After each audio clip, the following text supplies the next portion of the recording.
alert. Cue the chaos.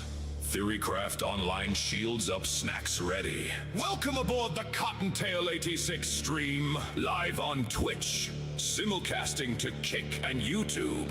Catch the VODs later, but for now, stay for the ride.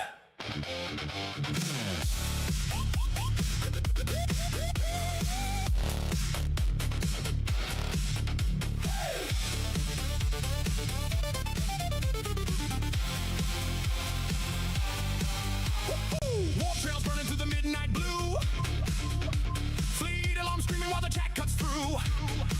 One eye on the refinery, one eye on the raid. Laughing through the madness that the galaxy made.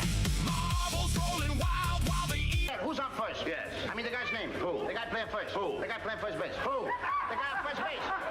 Who is on first? What are you asking me for? I don't know. Now, wait a minute. I'm asking you who's on first. That's his name. Well, go ahead and tell me. Who? The guy on first. That's it.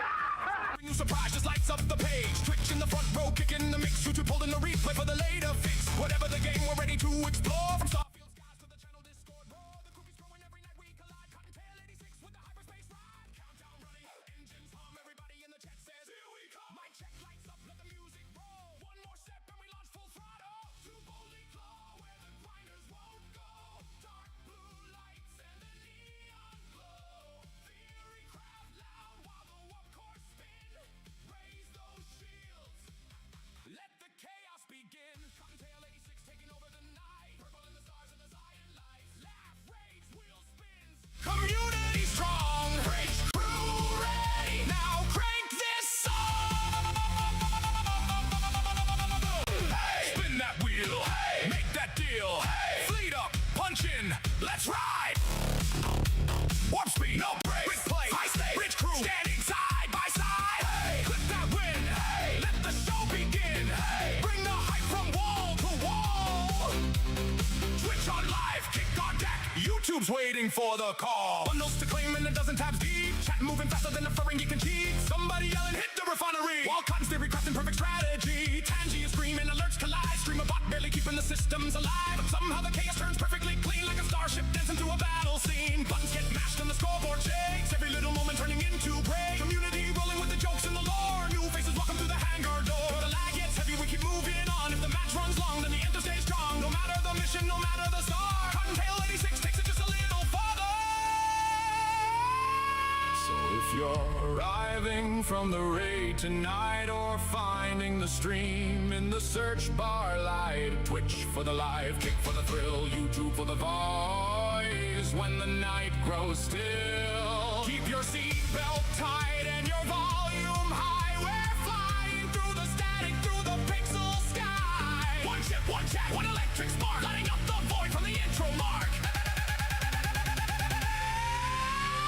Deep breath in. Hold that flame. Hey. Chat tight fast. Say the name. Cottontail 86 front and center. Press start now. Welcome to the adventure.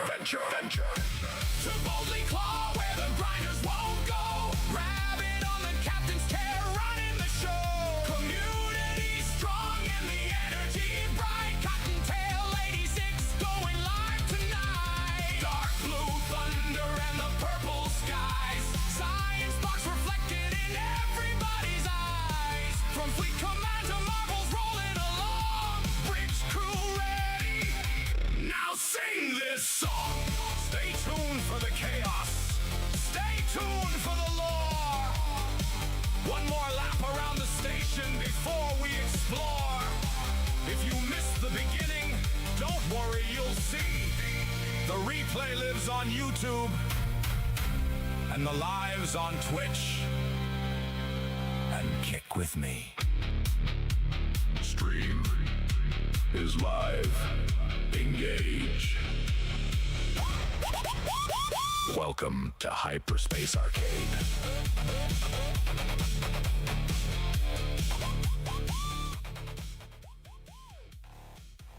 That's right. Baby, it's me, Cottontail. Oh yeah. Here we go. Now. Good evening, happy Sunday. Hello, 50. Welcome on getting into first place.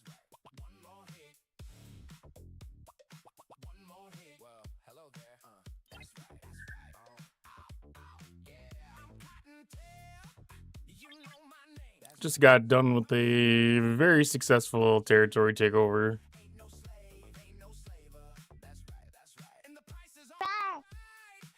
Thank you for the RAR. Oh, what's this now? Maya. What are you reading? Maya. Report. My little sidekick, Maya, keeps an eye on the stats. When we're burning down the I redid all my docs yesterday. That's right. Let's see. That's right. Actually, I guess that was technically Friday after arenas. I finally went through and set up all the arena docs. That's right. One more hit.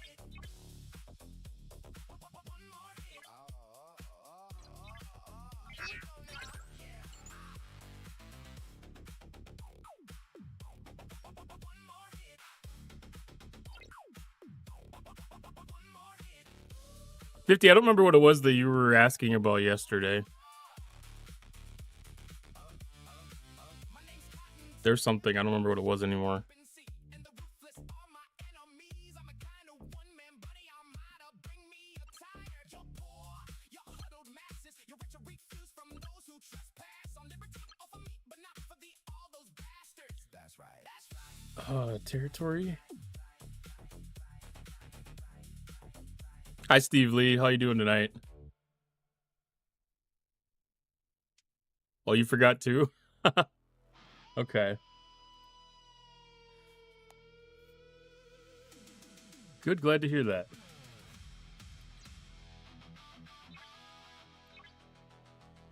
It's kind of frustrating. Like every time we've taken over a new zone, the card updates, so it resets itself. So the bulk refine resets too. Luckily, it's at the front, so it's easy to see.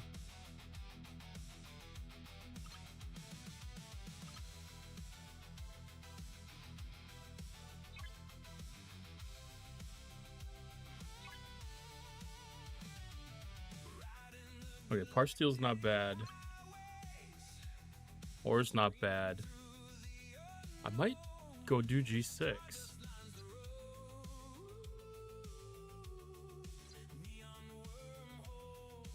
Yeah, G6 mining tonight is a good thing. Yeah, we have a 1-star, 2-star, and 3-star territory. Oh, you found out that you have more buildings than you thought you did? Well, I mean, that's still fine, because you still have 25 days to be able to make the next battle pass.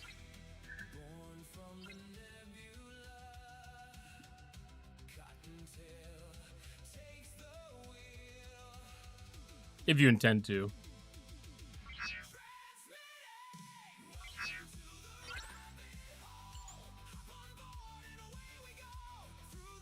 Yeah, we just did our third takeover, so now we have access to the 1-star, no, the 2-star and the 3-star isogenite, and then the hostiles. We don't have access to the 1-star isogenite territory yet.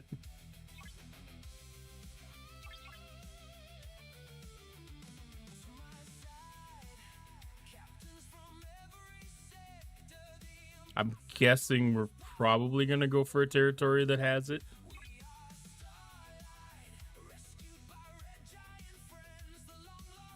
How about yourself, Steve? How is your team doing with territories?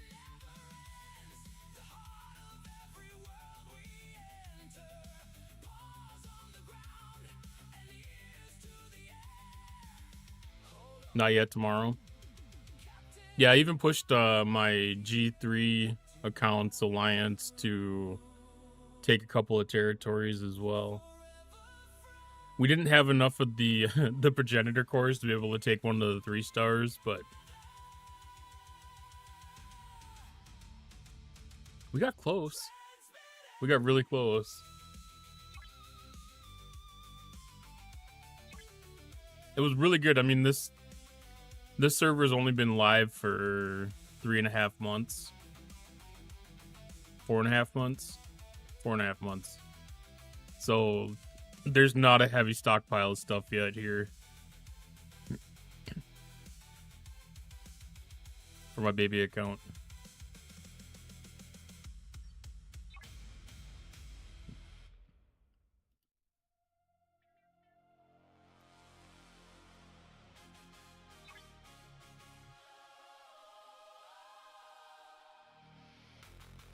Yeah, some of the territories do have hostels.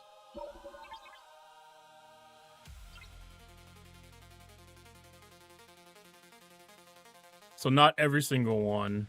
So like this one, if it doesn't have, basically if it doesn't have a server, any mining shown, it has hostels in that system.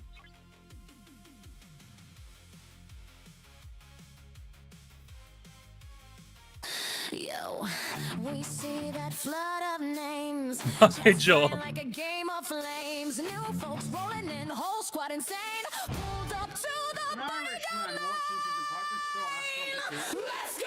Welcome to the boat, welcome to the show. Counting tails live, let the good vibes flow. Raider train crazy, watch the numbers grow. Drop your emotes, let the whole chat know. Welcome Raiders, welcome Raiders.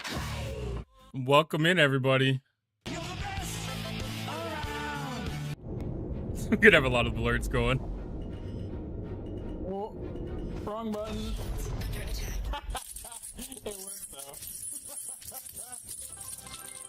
Party mode has been unlocked. Spam your memes for free. Holy. Warp signature detected. It's getting closer. Thank you for the gift sub, Simon says. We had a good run, Sheriff Tin Man. We got the hype VIP hype train in here. Go ahead and type out what you want to have for the train song. We thought this was a democracy, but we just picked up a transmission. It's not a Romulan. Welcome in, all the Raiders. It's a wallet. A massive, infinite wallet. Why is there a coup?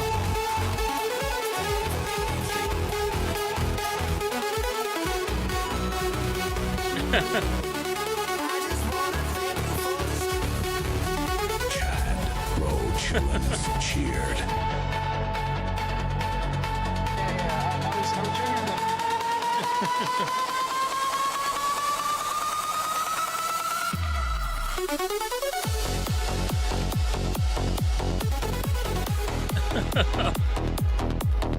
Yo, so awesome.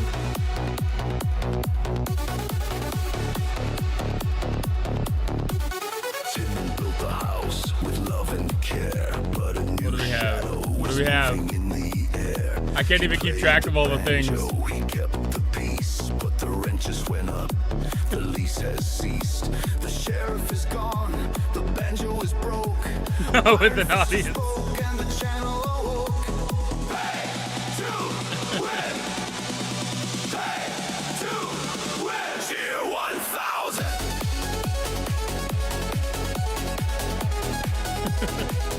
Cheer 1000. Yeah, I stopped I quieted the overlays not to play with the song. Cottontail saw the leaderboard flip. He saw the credits and he saw them strip. Said he paid to win. Maybe it's true. He bought the warp drive just to pass you. Iron Fist Atomic Freight, the master of STFC. He bought the fleet so he could set us free. All right, so what do we got going on here? Holy All right, hype train level 3. 400 bits or 1 sub to get the next song. Welcome in, everybody. So many new people. Remaining 2 minutes.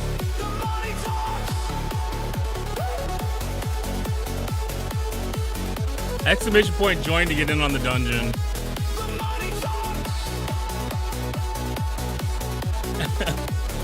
If y'all haven't been here before, I'm Cottontail. He didn't earn the stripes, he bought the rank. He put the entire economy in the bank. Tin Man had the spirit, he had the soul. But Iron Fist had just bought the control. From the bridge to the hull, it's a hostile take. There is no resistance, make no mistake. I run Fister. I run Fister. Godfather of the chat.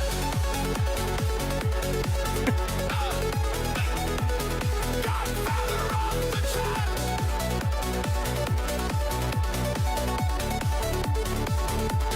Have I seen Omega J today? 1 minute. I think I saw him in his one sub away. a stream this morning. Next level. Who will pay the tribute? Who will Did he even say what the next song was gonna be? Iron Fister. Are you listening? The galaxy needs more bits. 30 seconds. All right, 30 seconds on the next song. Save the train! Save the train! Asian boy, you're spawning all the Tangier dungeons. Okay, you popped me back in the hospital. Okay. There is only 12 Yeah, I know that they were seconds wanting left. to come back in. Next song gives me bunnies versus crab. That's that could be an interesting song. All right, thank y'all for the level 3 hype train. Awesome as always. The hype train has successfully reached its destination.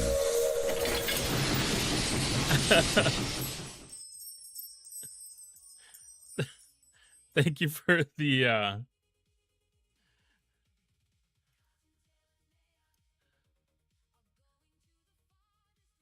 I think I didn't get the wind chimes to go before. I had those covered up.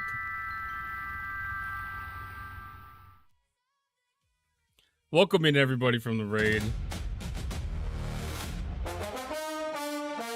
Ooh, who's got a new stream streak?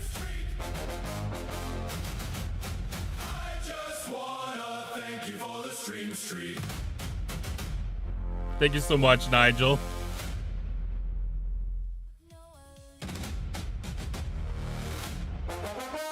So many stream streaks.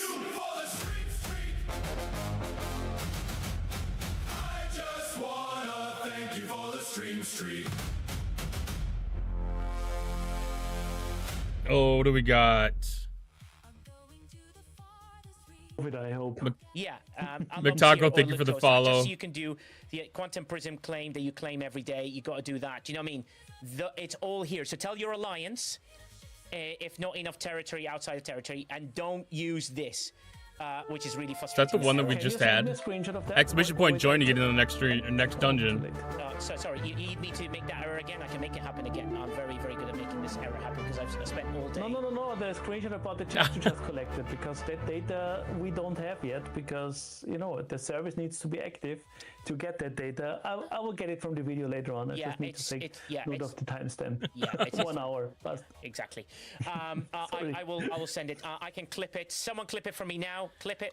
Clipped. Thank you. Exclamation point clip. I think work. I think that's automatically clipped by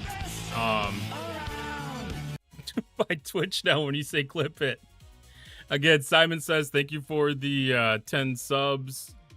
Hello Tacos, Draven, Jim Pie, Evil Smurf, Misa, Green Tea, welcome in. Chad, bro, chillin', welcome in. MJ, Sammy, Stitch.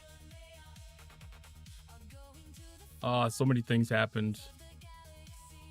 Misa with a 30 stream streak. Thank you so much.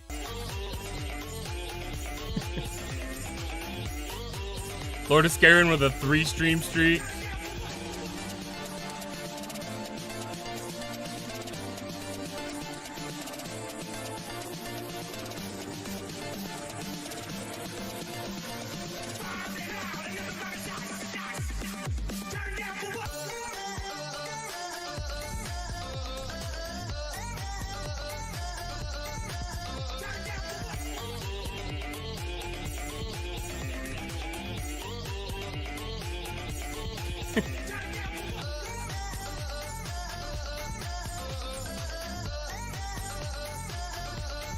Asian boy.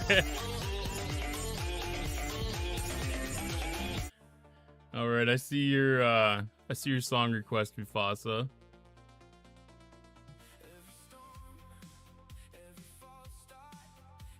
I'm gonna get that started right now. See what comes of that. Exclamation point join to get in the next dungeon. Let's see. Yeah, thank you all so much for coming in. If you have not, I would appreciate everybody giving a follow that is not currently following. Help grow the channel, help show some support, help show some love. Give me a little bit more ability to kind of give back to the community. So for those that are have not been here before, I'm Cottontail. I am Op72, play on server 34. Been playing Star Trek Fleet Command for almost 7 years. Been through a lot of the good times and a lot of the bad times, and really enjoy this game. Really love it thoroughly, and appreciate everything that all the content creators help bring to the platform, and all the amazing people in the community that really help teach and give guidance, especially the people that step up on Nigel's platform and really show things and teach and give everybody an opportunity to push through this game even in difficult times. It's really amazing the things that can happen when the community comes together. Cottontail is not his real name. It's not on my driver's license, no, Omega J. Omega J would not mind having a turbo gift. All right, Mufasa, we have that song ready to go.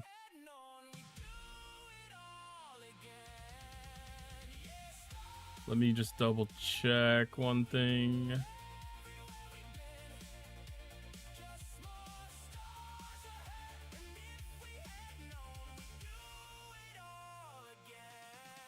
So many different places to find things.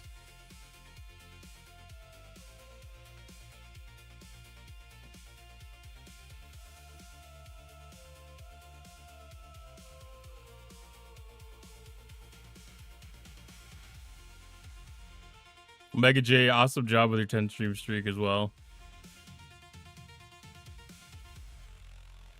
It is amazing how supportive the community is. It absolutely is. Like, I mean, even when things are tough, they're still going out, still supporting creators, even people that leave the game. Like, they're still engaged with the community. So many of them are. Like, they don't just give up on everything. No, Omega J. All right, let's get this song that Mufasa redeemed rolling.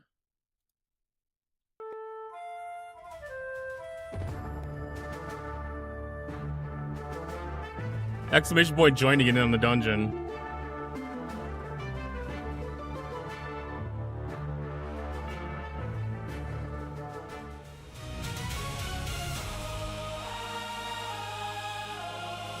It's called Rabbits versus Crabs.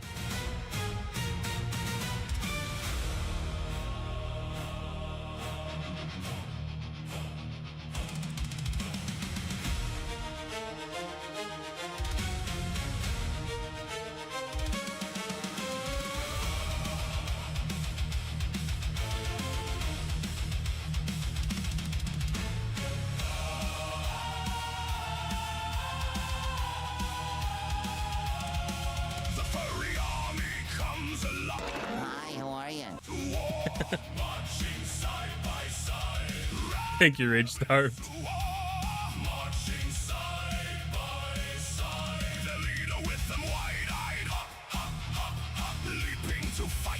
Crabs advance with the dark tide. The crab's pincers claw and pry. They do it all Rabbits versus crabs for the great mega cube. The great mega cube. The great mega cube. The great mega cube.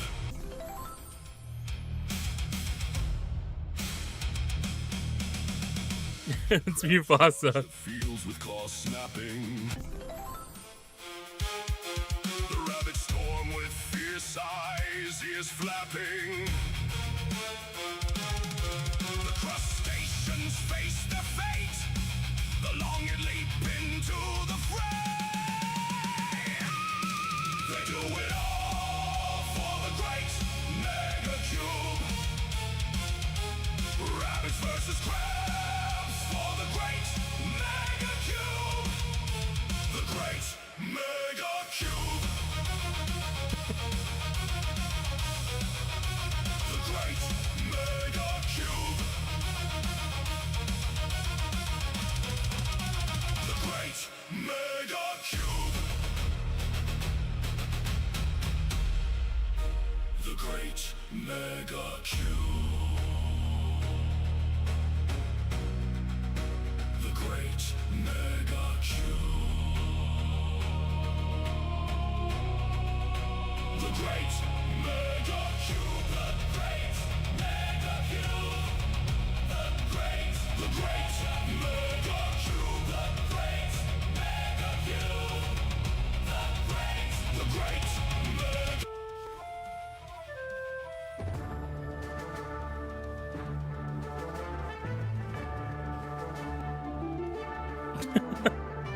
Exclamation point join to get in the dungeon.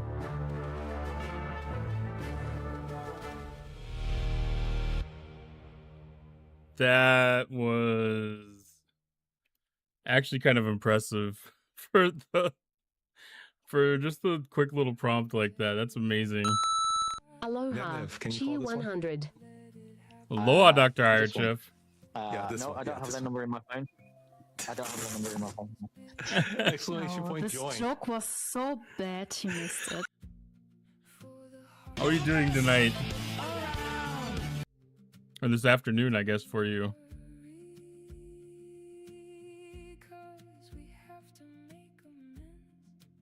Oh, all the redeems, all the redeems. Get caught back up. Get caught back up. There we go. Just woke up from a nap. It's always so good to have naps. Heck yeah. I approve.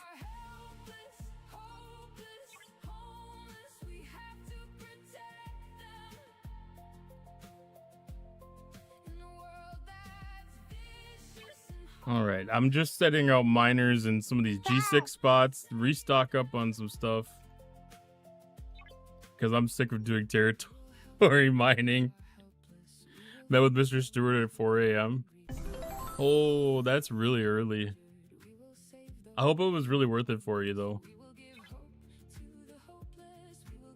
I got to sit on your stream a little bit and caught a couple pieces here and there.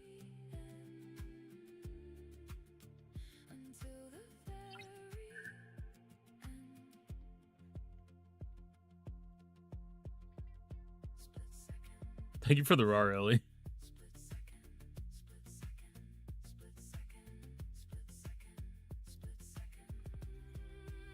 Yeah, I'm definitely glad that there's starting to be some movement on things. I know Rev shared some things on that he had from Cam.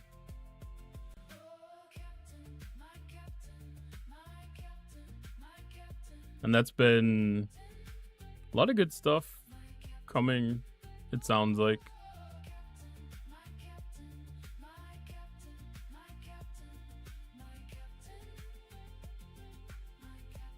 He has a better picture of our community and the things we can do to make the game better. That's really good. Somebody like him being engaged and I would say like being engaged with like, I'm gonna call the content creators to be like the frontline people. You know, like we get a very broad perspective of different players' experiences. Exclamation point join to get in on the dungeon.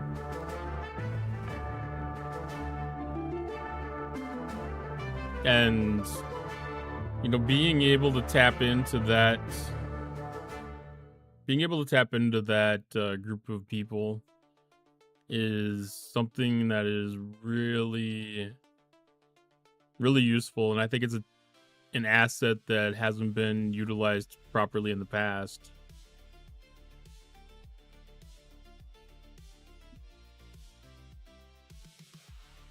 And yeah, I'm definitely interested to see how that evolves going forward, and you know, like what kind of relationship the content creators can actually get with maybe some more of the design side of things, or at least give input on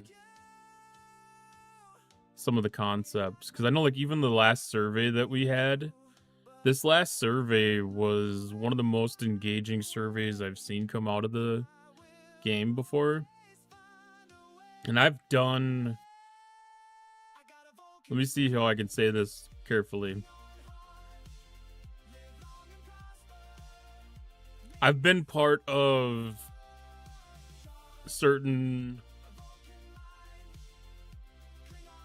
NDA type of things in the past that have, you know, been seeking feedback, and it's good to see that they can take advantage of their NDAs that are already in place and hopefully get a broader sense of feedback from that. Because I know like the content creators that are in the program right now are very diverse and have much different viewpoints on different things in the game, which is super important for finding that information. And I know like even on Nigel's stream, and like one of the things that was suggested was to reach out to different people in the community too and find some feedback. And my understanding is some of that has happened. Exclamation point join to get on the dungeon.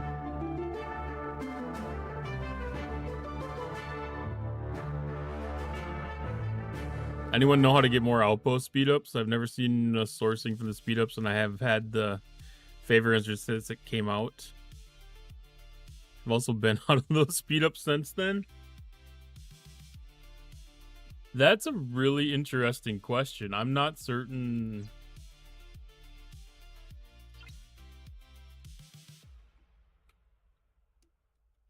what the speed up is even. I have the I accidentally clicked on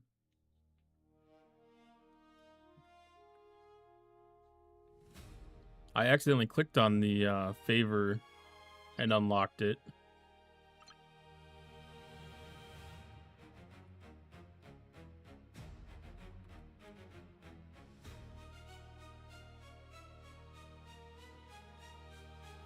Is it one of those things where it's not really in your inventory? Because that's been seeing that happening a lot lately. I think we're all in the same boat.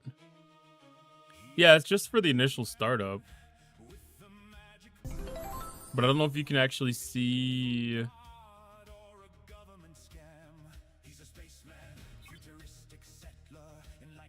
I don't know if you can actually see those unless you're actively attempting to take it over.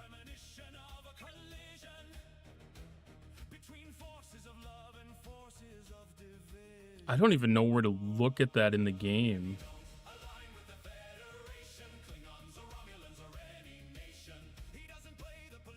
Alliance member has the option as a lower ops. I mean, for something like that, it would either be... It wouldn't be in a faction. Which faction store was it in?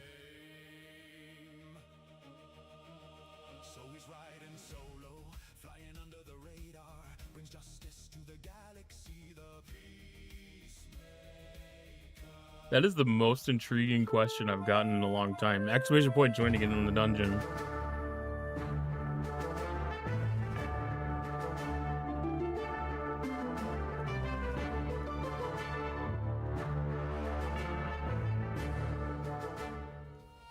Where do you know where your alliance member has the option?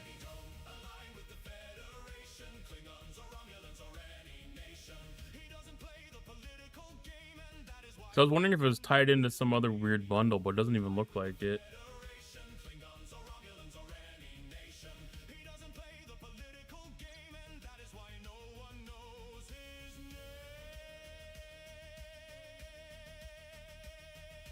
I've never used them before, so I don't even know.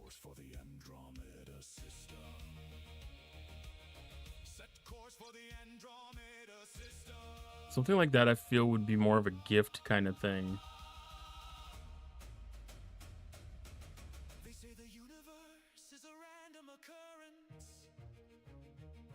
Like tied into the building.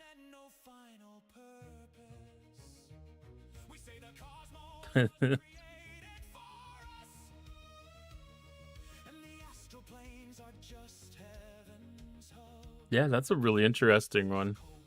I think it was Section 31. Section 31 sounds right. Because that's where, like, a lot of those favors are. It's either that or X-Borg. But, I mean, it's not magically in here.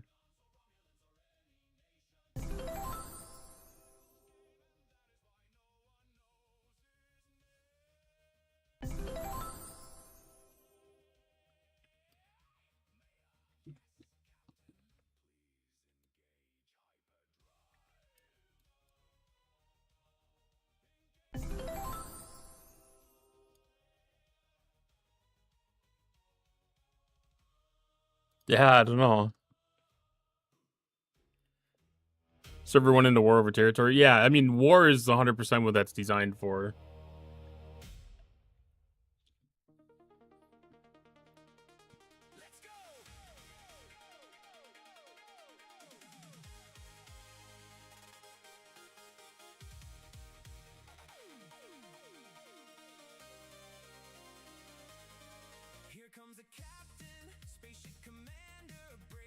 I wonder if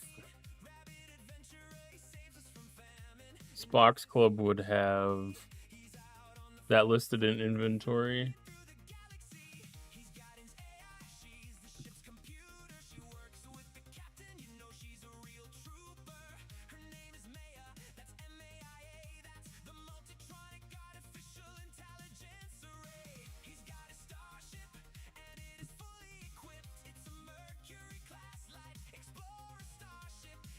Okay, Outpost Countdown Speed Up is the name of the resource.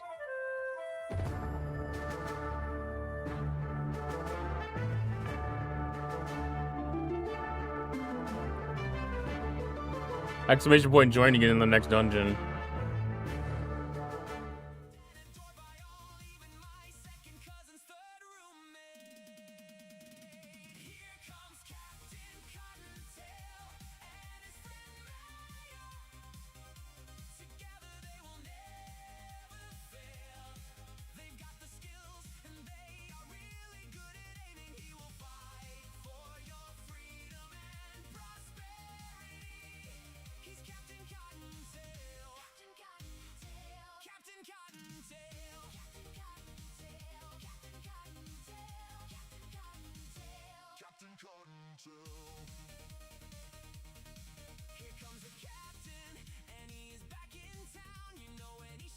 I'm looking at the Jules Verne sheet right now.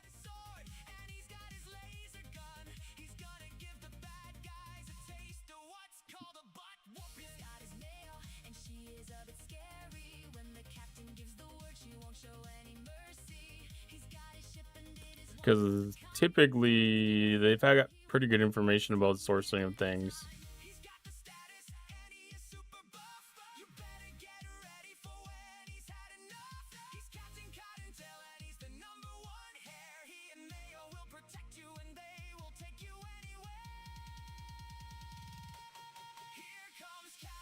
Because it's this resource here in the bottom right corner.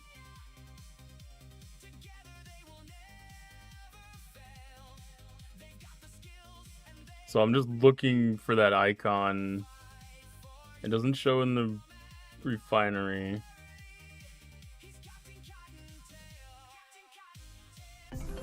I mean, it could have been forgotten. It could have been forgotten stuff.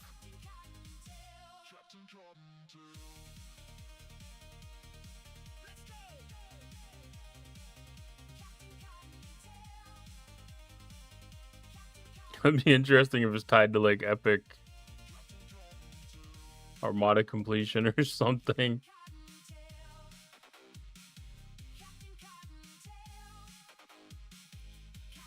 It wasn't be one of the buffs.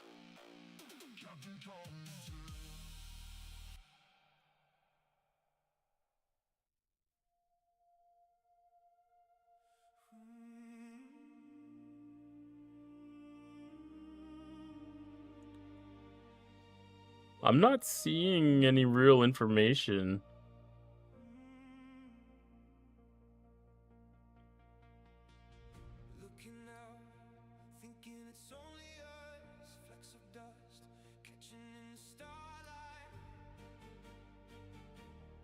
That's really interesting.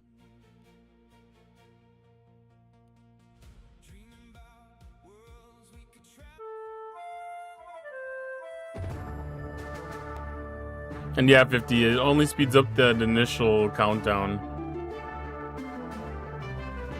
Exclamation point join to get in on the dungeon.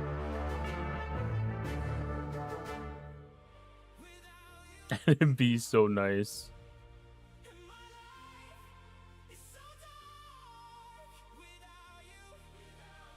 Is there another...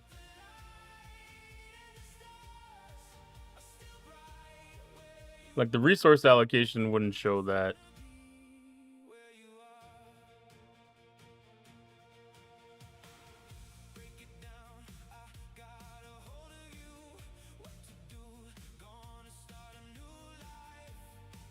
I don't know, that's a really good piece of information.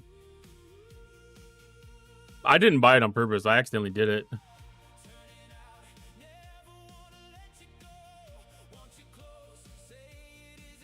Steve had that speed up once, I used it, then I can't find where it is. Yeah. Outpost refinery would make sense. Like, my thought would be that it would be tied into the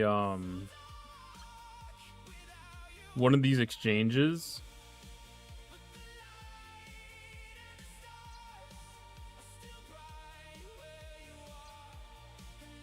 And like I might be at capacity for that. So like it's possible like it wouldn't show me. But I mean if you're asking, then that implies that it's not anywhere that you would expect it to be.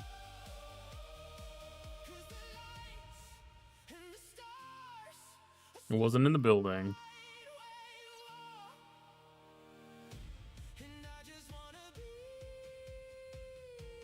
It wouldn't be in the trade down. Not in the prime particles. Not in the hijacked refits. I mean, there's some outpost things in Challenge Refinery.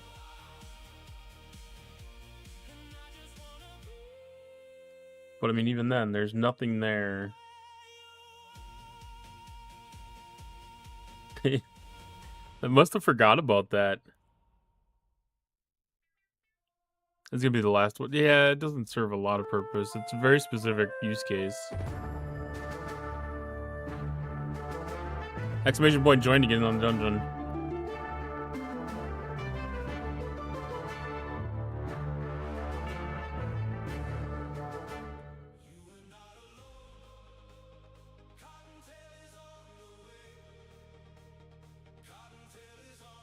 I wonder if that's something that's in known issues.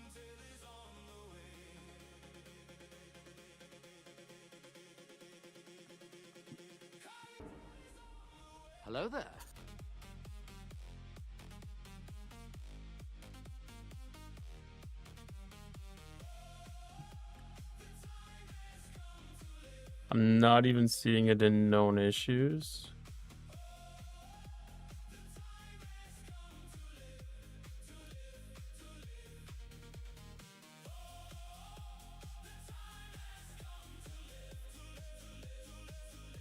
Oh, let's see. Thank you for the follow, 831 Mastermind.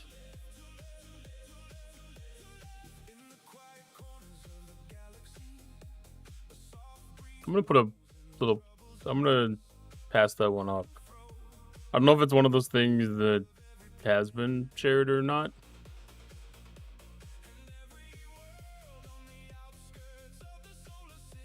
I want to make sure that it gets shared.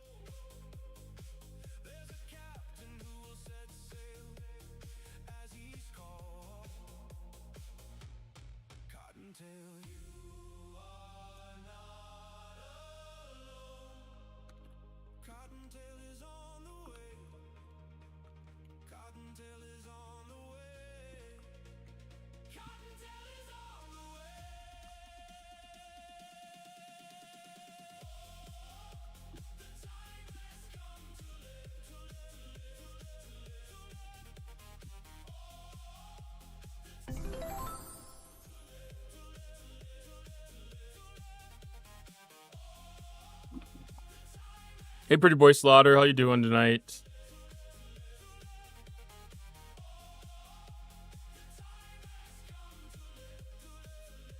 Sorry, ATL. Don't have song requests on the channel.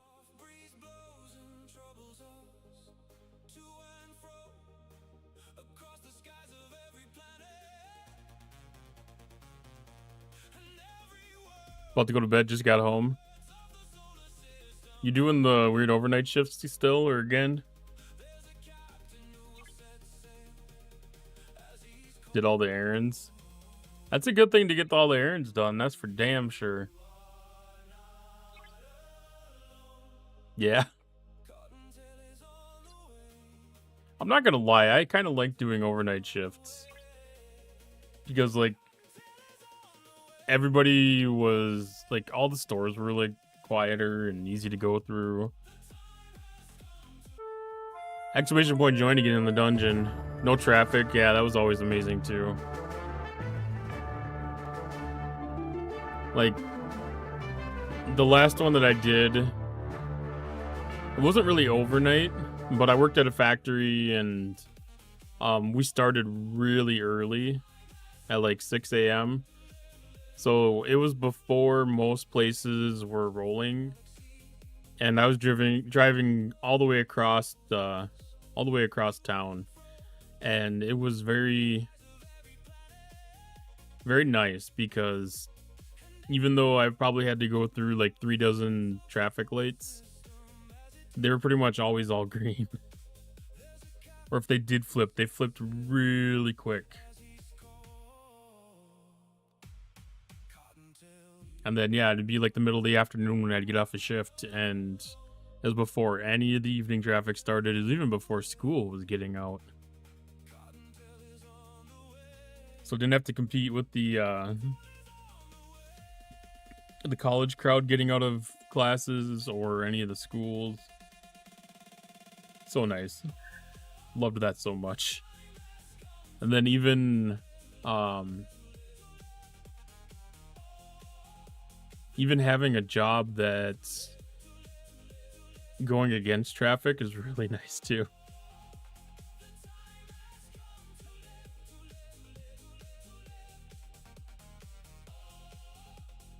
I had that happen a lot,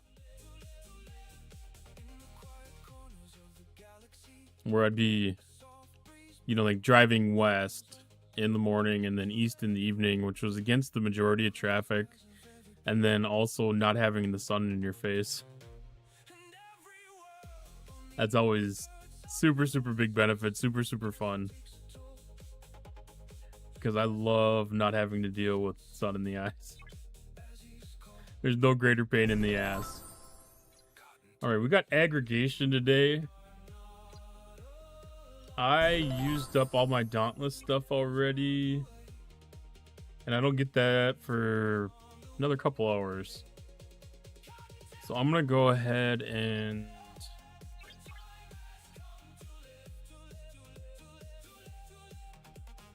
send in the Crenshaw. I don't even know what level this thing handles.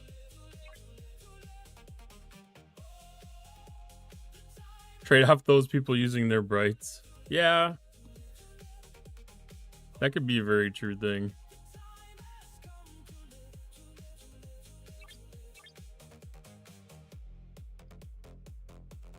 It always gets interesting too, like when you do the like super early morning or overnight shifts, then you also have to deal with drunk people on the roads too. Have to be concerned about that. A little more vigilant, keep an extra eye open. All right, so we're at 230% on the hyperthermic stabilizer. Exclamation point join to get into the dungeon.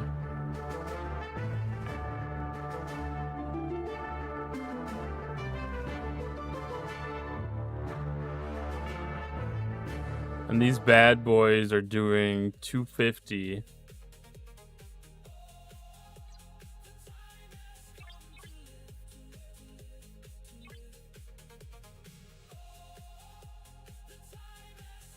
$250 is a little bit too much. How many actives or active alliances in your server? I'm not exactly certain how to judge that, Lady Command.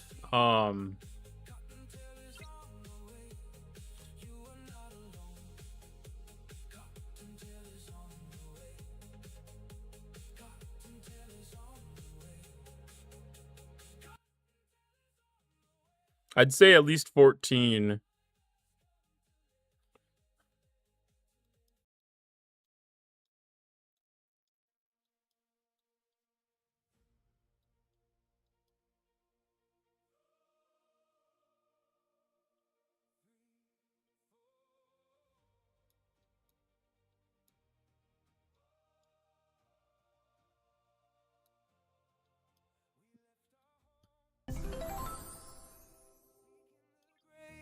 Like, there'll be about 13 of us that have a territory, if I had to guess.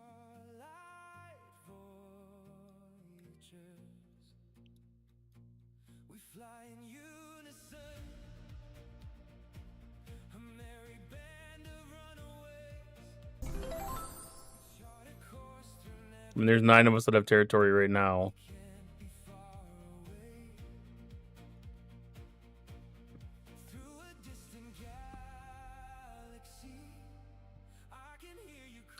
It'd be nice to know,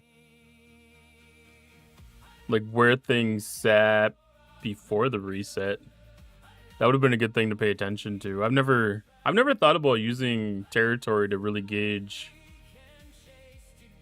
how like how active the server is. All right, that's still 250. So we're stuck in 67 land for a little bit yet. So no, I think I saw that you said that your server has about 8.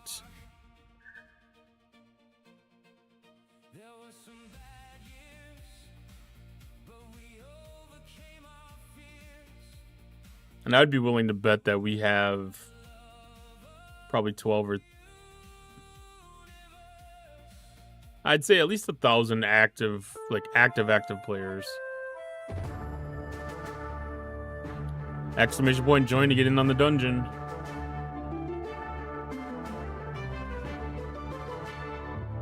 I don't know if that's something that can be seen from stfc.phd.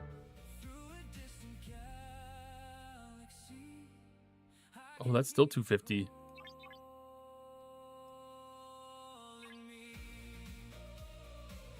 That's still 250%. That recon locust building is slow to upgrade.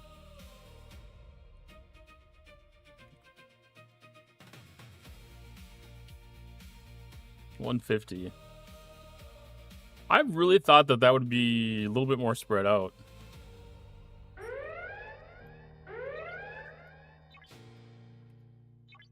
Like I figured like the 250 would have been like the level 70, and there would have been like every level would have been like 20% off of that or something.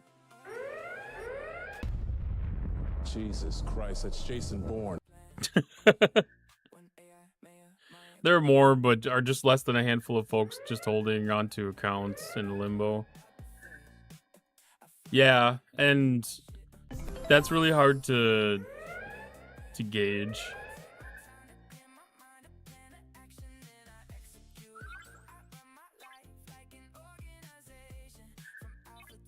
I mean, right now, like, STFC has the ability to, you know, like, count how many accounts have bulk claims, and, you know, like, really use that as their indicator for what an active player is.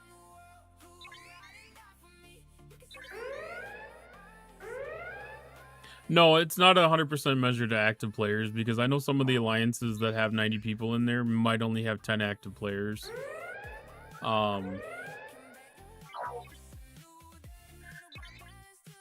But even then, with some of that, some players have more than one account too. And I try not to count those people as two different people if it's two different accounts for the same person. I know our alliance is 90+% active. We do a really strong job of making sure that we have an active roster. Also a fairly desired place.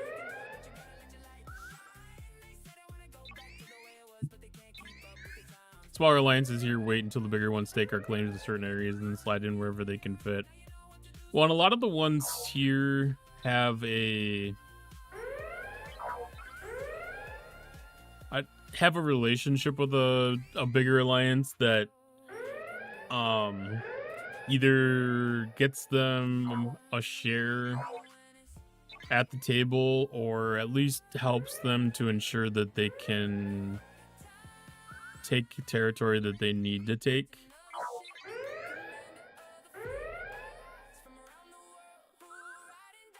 We do a really good job of being cooperative. Like, you have to really be a major asshole to not, you know, like to be pushed out of territory.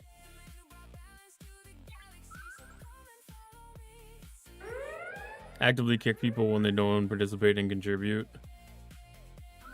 I can't say that we do like that particularly, but you know, like people that are going to be taking a backseat are going to be going away for a little while or going to take a break or they can't be in the game for a while. Like we have sister alliances or that they'll go to kind of park their account or whatever. I saw a big ask for some people on my server.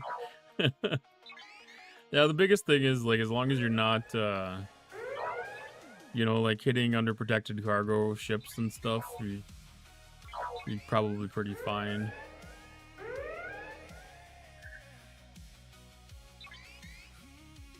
But I mean, there are definitely alliances that won't get help, but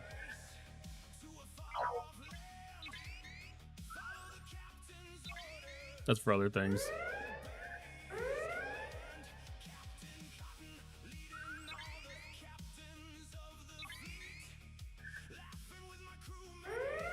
Used to do that too, but our server's like dying a slow death. Ours has had some attrition, but I don't think it's been super bad. Some people have lost interest and came back, and some people haven't came back. I mean, it's one of those things, like, most of the people that left our server were high spenders that got bored. And, you know, I don't know. I have a little hesitant to be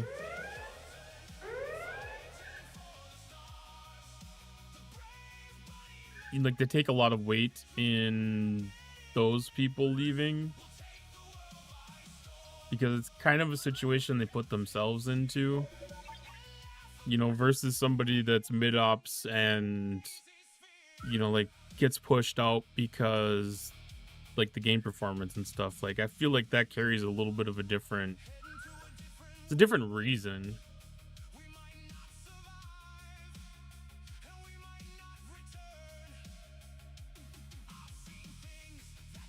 You haven't seen more than one player in a server lower than yours? Well, what's the lowest one right now? 8?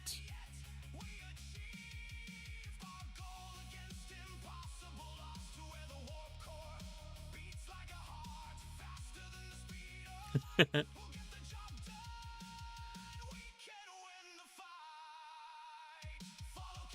feel like 8 is the lowest number one that's active right now.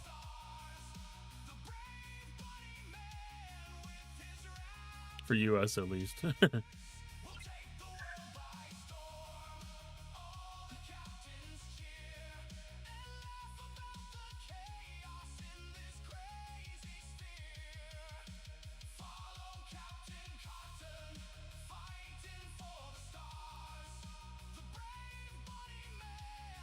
$29 and $27.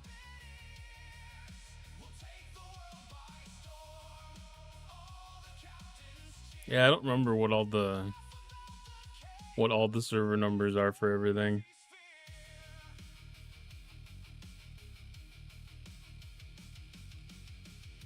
I know that our server was around, I think it was July of 2019 is when it got spun up.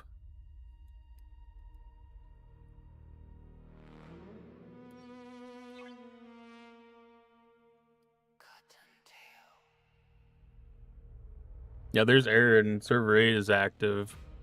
Server 8 went, there was a merger on that too, wasn't there?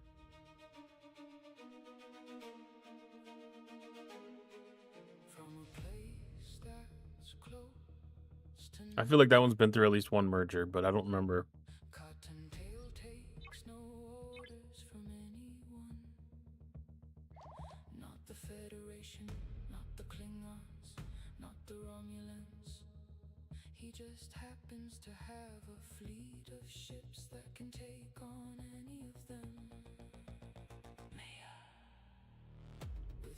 No mergers? Okay.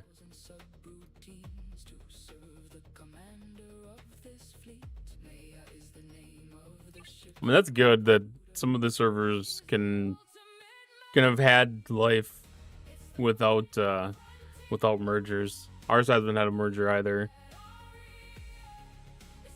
Yeah, I know they had talked about it, but it never really became necessary. I know our servers wanted a merger. Just for a little bit more fun, I think. It'd be interesting. We'd have to, I don't think we'd be able to absorb a, yeah, it's a little bit longer ads. I don't think we'd be able to absorb a server that's got a higher active player count on it. But we'd definitely be able to take in one that was, you know, 2/3 or smaller. No, we're just talking a little bit more about some of the server stuff.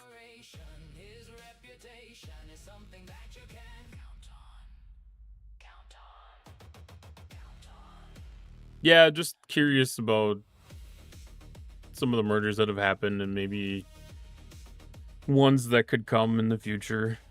Because I don't think that, especially with the new territory expansion, like, I wouldn't be surprised to see some of that stuff about it.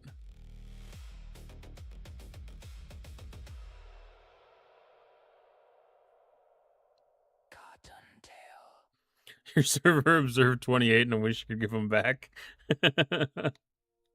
Yeah, I've definitely heard of some of that. Yeah, I mean, I know, like, they were already talking about merging some of the higher servers too. Which, that always really surprises me that they do that so often.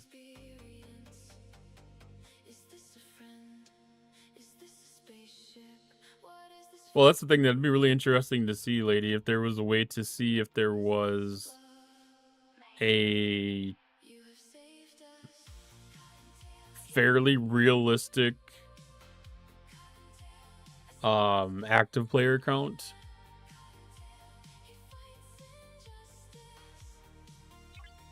Cause I don't think that STFC.pro has a way of really showing.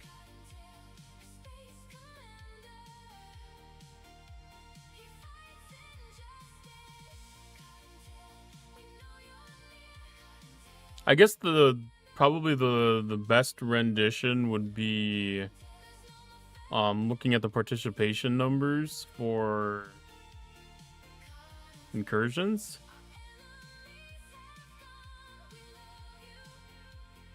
Well, they have it ranked by alliance now.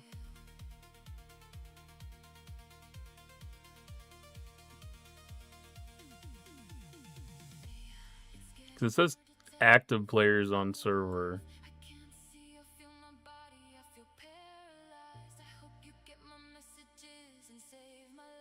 See, I think that's just accounts that are not archived, is all that active players really means here.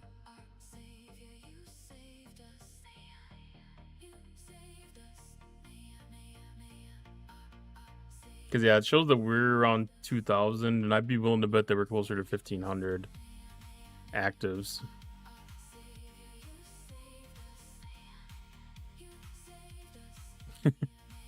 Probably have a good 150 that have a count in a forever resetting shield limbo. Yeah, and they would definitely be considered part of the active player counts.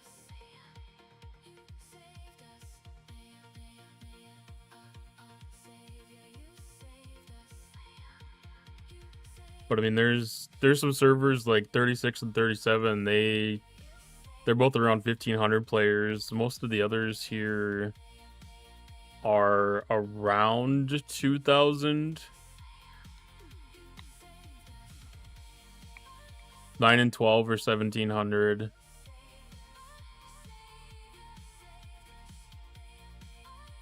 (32 and 33, 27 and 2,400. 38, 1,650. So, like, there's several servers that could use help, but even still, I don't think getting those up to, like, 3,000, 3,500 is quite perfect, though. Let's see, yours was 29. It's showing yours has 2,127 active players.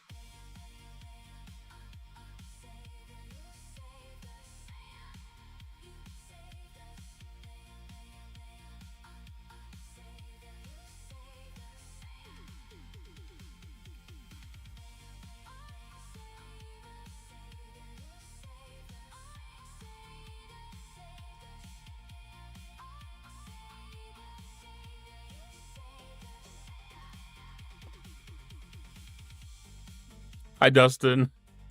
Well, that's what I'm saying. Like, I don't think that's basically just a indicator of the number of the number of accounts that are not archived.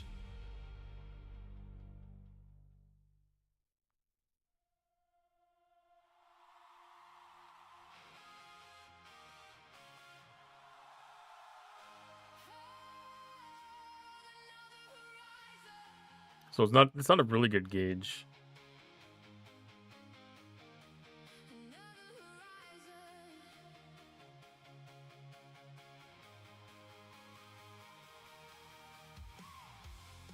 The incursion stuff would be alliance tournaments.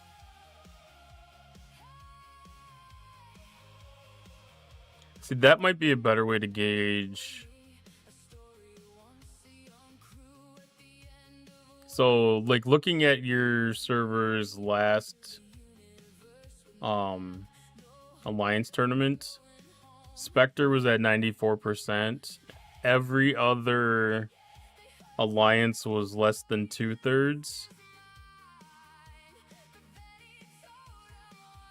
Because you could probably export this table and multiply the player count by the participation and get like your active players out of it.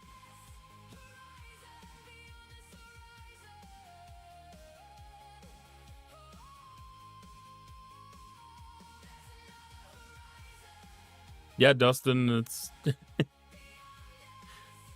it's the isogenite is definitely a thing.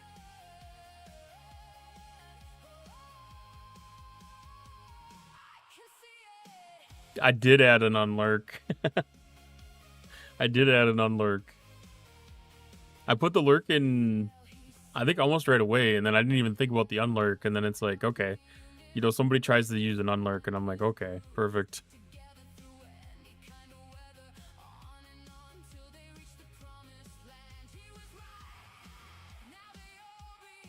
Yeah, incursions, I feel like that would reflect the people that are like super engaged, and you know, because most people are gonna at least participate in. I feel like most people participate in the SMS for the damage kills. Like those, I'm the same way. I'll send my ships to get killed, but I won't usually end up attacking people.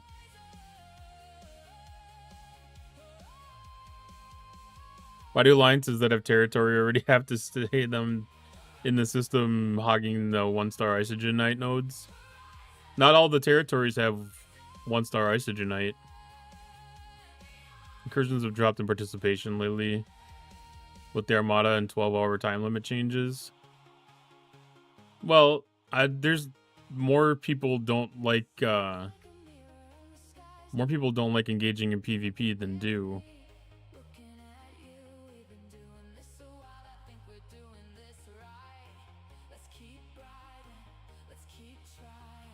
Like, the people that really want to engage in PvP in this game are a minority.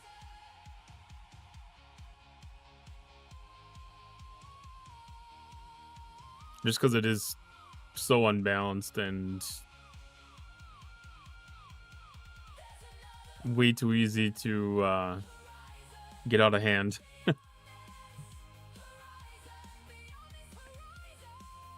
And they had a very good way of keeping it balanced, where, you know, like, it'd be more tied to the ships, maybe the ships themselves versus all the primes that everybody's bought and all the extra forbidden and chaos techs. You know, like, it would be a lot more engaging because you could bring some of that crew jitsu back into things. But now, I mean, one swipe of the credit card and it can outdo anything that a free-to-play can do. One pack can outdo anything.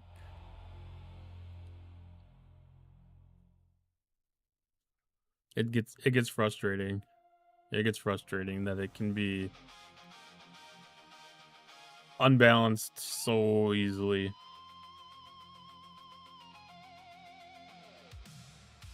Which is exactly why I quit doing it. It's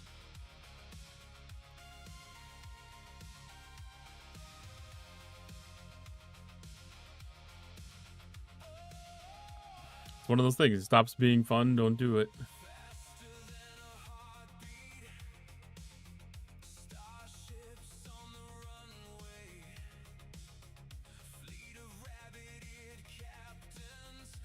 Because it was like, when territories first started, it was a lot of fun. You could really punch up, you could smack around and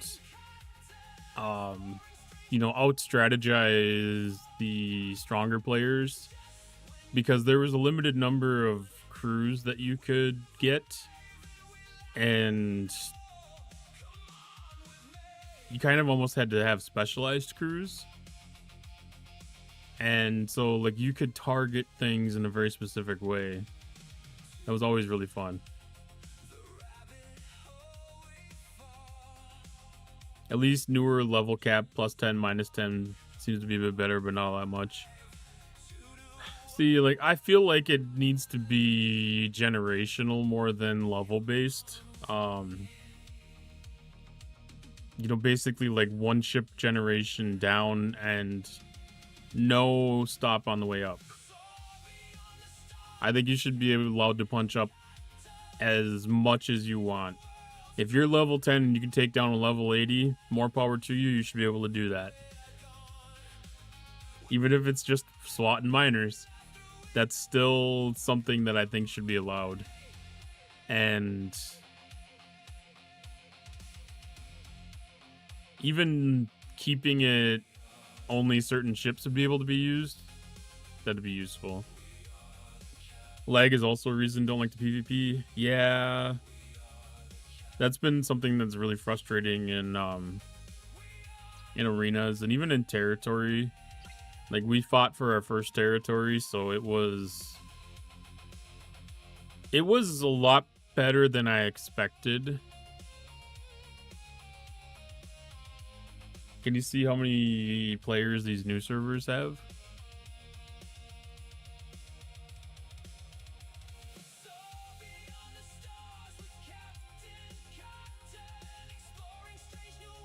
So I think I don't know if the newest server is still 719, but oh no, there is a new server, 724. So they're around 3,500-ish, the 4 newest servers.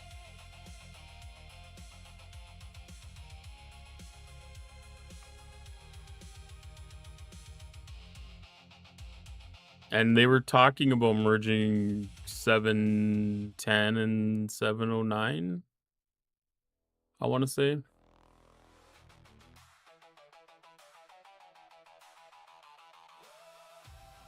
Wonder what it's like on those servers now. I mean, I can tell you 719 is fairly calm. That's where my level 30 account is at.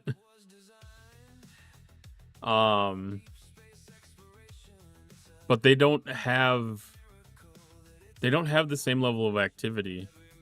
And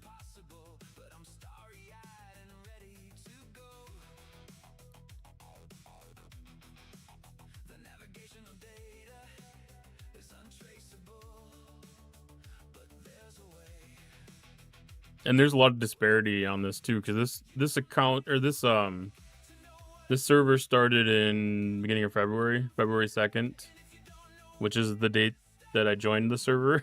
I joined it the day that it opened. And there are players that are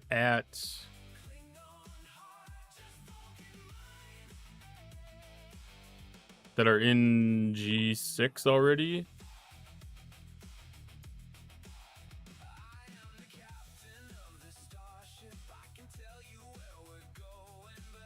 Yeah, there's 4 players that are in G6 on that server. And yeah, that's been in place for 4 months. But I mean, there's a lot of people that are in G5. A lot of people in G5. A lot of people in G4 too. Because like even in our alliance was very spread out. And pretty much everybody that was above level 40 ended up leaving for one of the bigger alliances. Which makes sense. It makes so much sense when there is when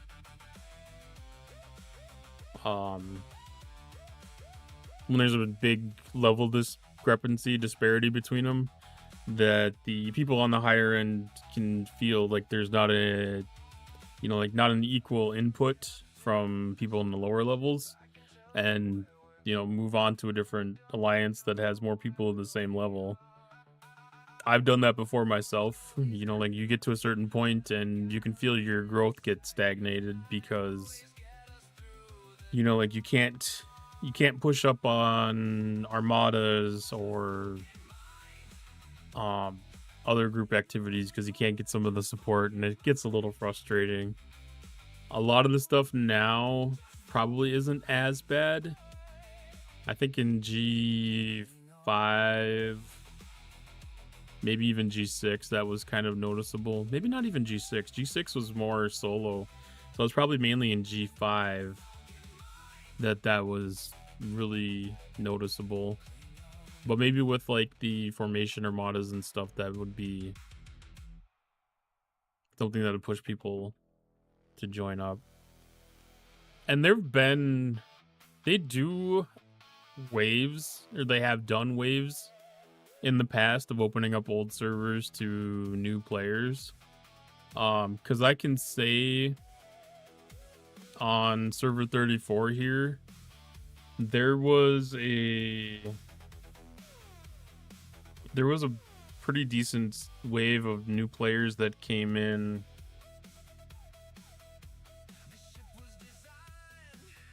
I want to say about 8 months ago.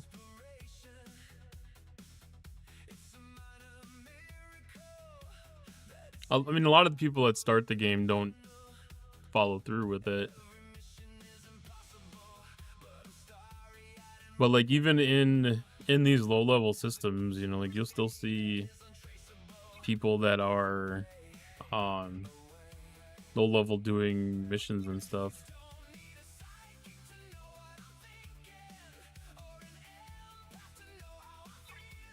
Well, and it's one of those things too, like it makes sense that they want to put new people together in a server, because it would be weird. It's kind of weird it'd be weird to be a new player on a server that's been established for so long.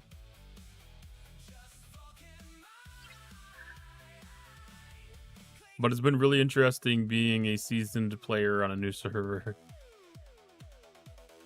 Because there's a lot of confusion that happens with people trying to understand the aspects of the game and, you know, find all the new things. Because the game does a really good direction of guiding you to level 15, and then you're kind of set off on your own after that.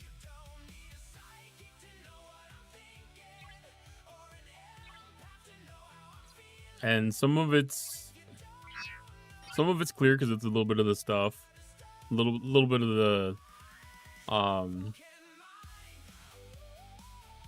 you know, the same hit hostiles, you know, do these missions. Like that stuff's easy and everything. But the a lot of the specialty ship loops are not well described. Broken Wolf, it is a blast. I'm enjoying having my level 30 account. I ended up being in leadership by accident somehow, but that was just after we lost, like, I don't know, probably close to a third of the alliance. I just stepped up to kind of help fill some of the knowledge gaps for a little bit here. But we can help them if in that short amount of time that one server folks went up to 60s, then they could thrive more with seasoned players. And I agree, Lady Command. I feel like they would have better retention for a lot of those players if they would be able to have direct integration with players that are knowledgeable in the game. Plus, how are we to do events, alliance, everything with no new players to help fill in where we have lost thousands? Yeah, it's a growing problem. I mean, on one hand, I would like to see the option to be able to do some kind of a server transfer at a higher level. Started one on CDB server last year with tactical spending. It is now up 61. Yeah, I mean, I started my account on February 2nd, and it's 30, and I'm holding it back very, very hard. I am actively holding it back, trying to make sure that I want to get all of the ships unlocked as close to the ops range that they can be unlocked. So I'm 100%ing all of my buildings. I'm 100%ing all of my research. And when I say 100%ing my buildings, like, I'm not waiting for all the stuff to do, like the quarter queue and stuff, because like that's a very slow drip. Like quarter queue, what's another one? There's a couple of buildings that are just a steady drip that you really can't control. Hey Rev, trying to make sure I can get my skin to be as nice as yours. What's your regime?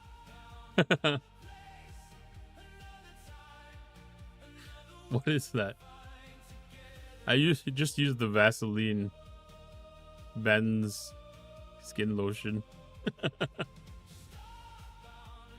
Artifact gallery? Yeah, artifact gallery is another one. Well, let's pop over. Let's just look at it really quick. Instead of just pretending like we know what we're talking about, let's actually look at it and see. So yeah, Court of Q, Artifact Gallery are at 17. Everything else is progressing fairly close. The Treasury is a little bit behind, but it's not bad. And I'm pushing the War Room as much as I can, just for that extra isolytic damage. Hey, John Deere. The fact they closed us is making folks want to leave. We have no option but to feel like well, it's not like closed. It's not like closed, because you can still transfer into those servers.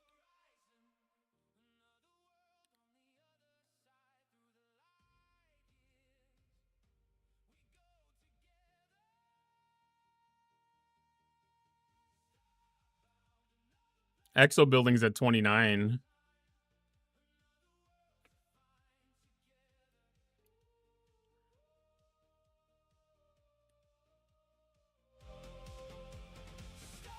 I mean, I've got my Exo building at 29 right now, so it's keeping pace with operations really well. Like I just unlocked the Nova Squadron building and the Transigen Forge. I can't engage really actively with Transigen yet. At 30, the hostiles are extremely difficult for me, and the mining is so slow. Run into players that didn't even know of CCs and how each can have a different outlook on the game and what is important. Yeah, there used to be, when I first started playing this game, there was a news article that had links for Rev, No One, I think Lube, and maybe Tibbs inside of the news center here. So like they were better about getting people information outside of their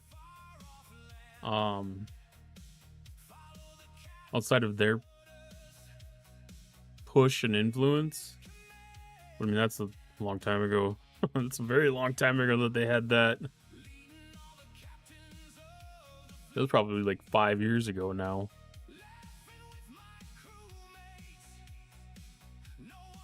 And I think that was probably the way that I started following Rev's videos and getting influence from that, other than maybe other people in the Alliance. Even just yesterday, we had a newer player come in and he was posting a bunch of Rev's videos in our Discord for the Alliance. You know, like the best, like all the key information about G4 ships and the latest info about the new territory stuff. Like there was a lot of information, and that's something that I've been really trying to make sure that I'm observing with this level 30 account, is Like, how are these people getting their information, and trying to help push them in directions without feeding them 100% of everything. Like, I'm using it as a tool of investigation to be able to understand where some holes in the lower ops game are. Sink, no one shall more. Yeah. I wish I could remember all of them too, Rev.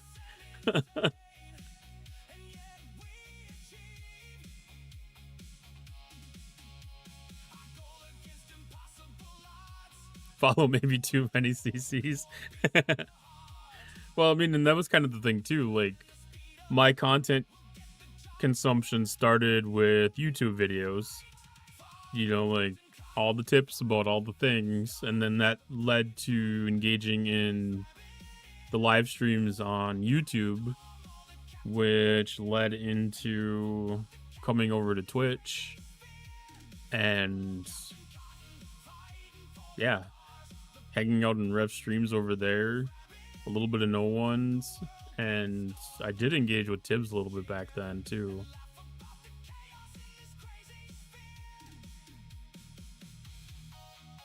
I'm not sorry, I'm glad I contributed to your addiction. Yeah, there's...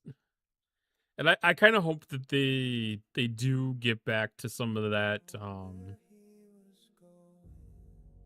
you know, like getting the community out there to different sources of knowledge, because it is really key. Because I think a lot of people at Scopely have forgotten that the in-game news is the source of information for the majority of their players, not Discord. They don't even have a link to their Discord inside of the in-game news anymore. Like, that should be the number one thing that a player looks at and sees, is like how to get in touch with them. They should have their Reddit, their Facebook, their X account. I mean, all their social medias, their Discord should be in the in-game news, readily accessible by the players, so the players can find out where to go to get more information. Stuff that they used to have, but they don't longer have.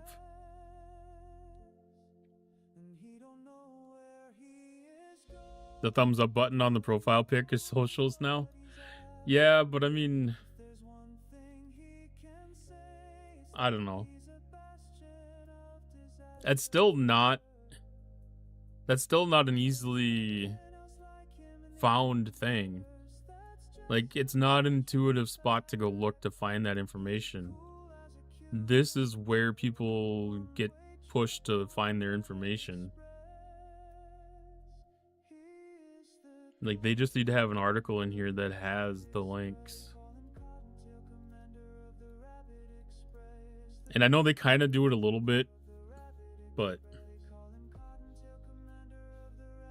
constantly griping about that. I should not be a primary source of info. I have mixed feelings about that. Like,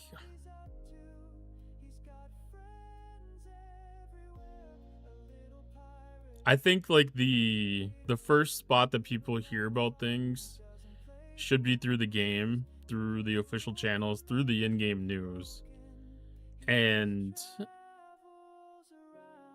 the CCs definitely need to be, you know, like sources to get into the nitty-gritty details, where the spots of efficiency are, where the strategy is, and, you know, especially for those of us that are not tied to the game directly, like we have a little bit more flexibility in finding the loopholes and finding the spots where we can maximize our effort with whatever amount of influence we want to have.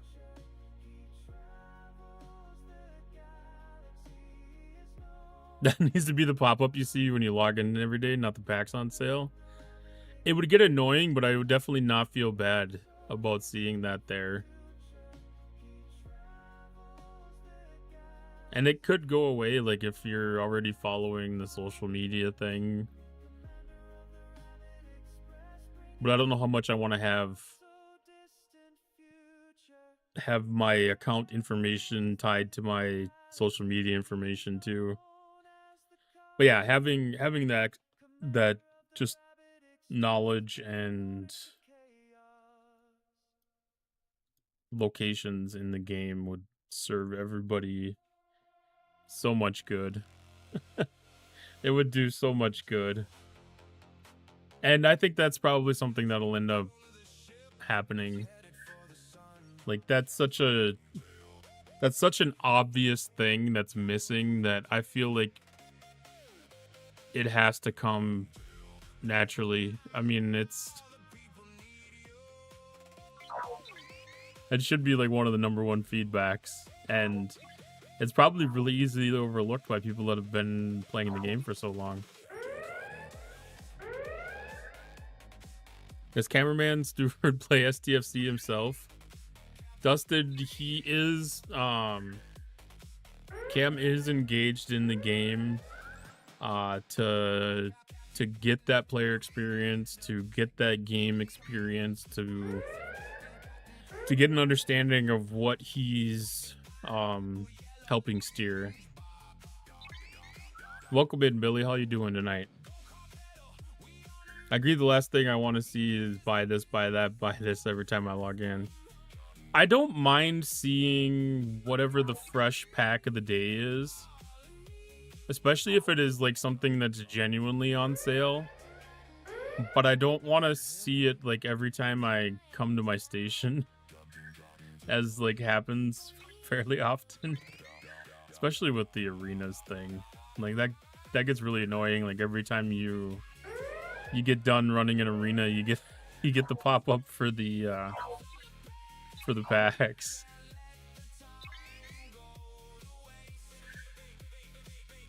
How about an offline mode that limits PvE STFC content when not having data or Wi-Fi? I think that goes against the general dynamic that they've got in place with the tech right now, because it's all server side actions that are happening.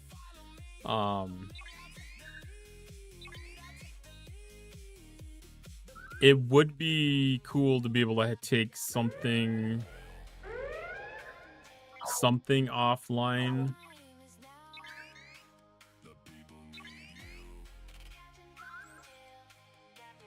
And Dustin, I don't know if you had done that latest survey or not, but that had kind of talked about some of the some interesting ideas of new content that could be brought to the game.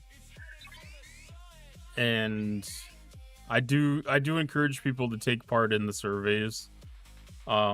This last one was significantly different than any survey I've ever seen in the past. That wasn't like a paid NDA type of survey.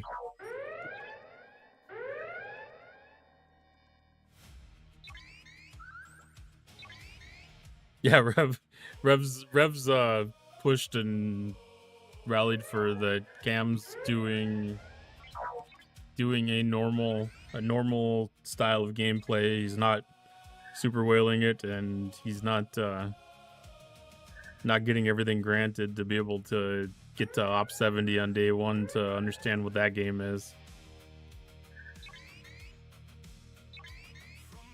The number of times I have to restart the game or it crashes. And, you know, like, that's one of those things too, like, keeping track of what your game size is and making sure that your cache is cleaned out, and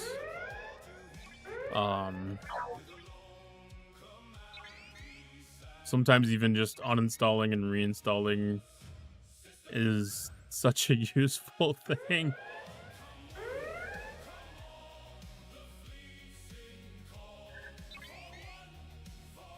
Yeah, the surveys were way different than standard. I mean, I think it's been the last 2 surveys that they've had like their little NDA kind of disclaimer thing. And this is the first time that I really felt like that was actually a proper a proper use of that. It was yeah, they really got into some detail about ideas for new content styles.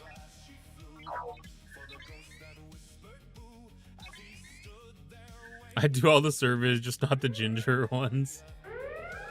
Well, to be honest, like Rev surveys, I think even more so now than before, are gonna really be heard and I think impactful.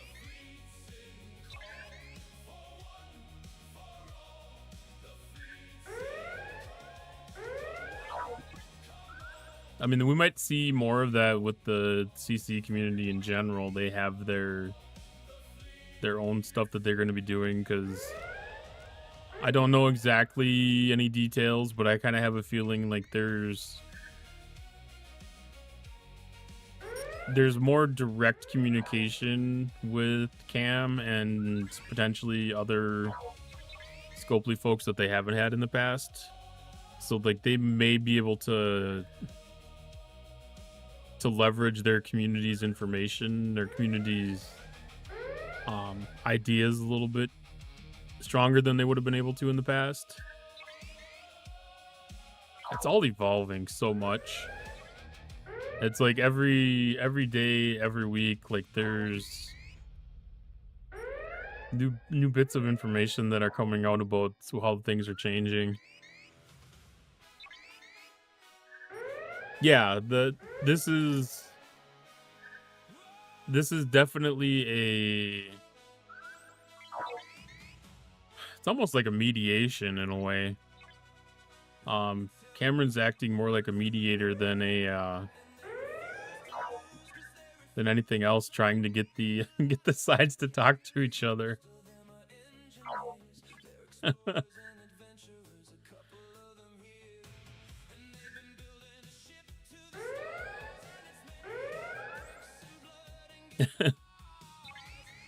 I mean, there's going to be more business related decisions that are actually happening too, because like there's way more than just our experience hitting red triangles and purple triangles at play here.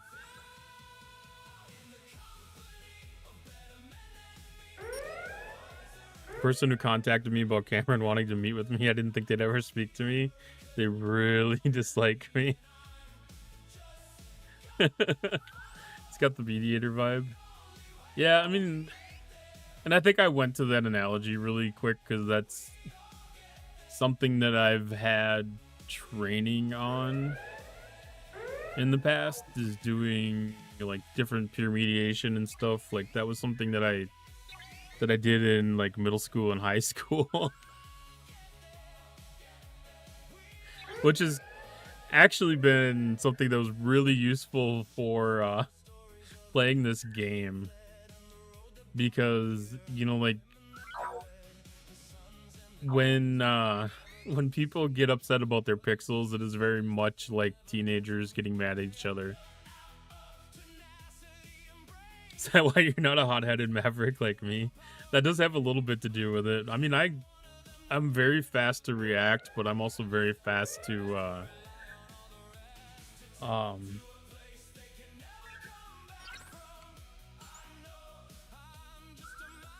come to like a reason. I'm very fast to reason. I have a very very quick reaction.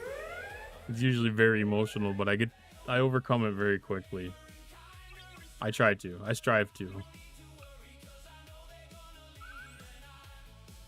Because if you hit one of my miners that are OPL, where like one of the 1-star miners that we're doing for the isogenite, I'm gonna grab my ship and I'm gonna go find your teammates. Well, Hey, Warzone. Yum, yum, yum, yum, yum, yum, yum, yum. That's a yummy one. That's a yummy one. I love that clip. Literally OPC hunting that right now.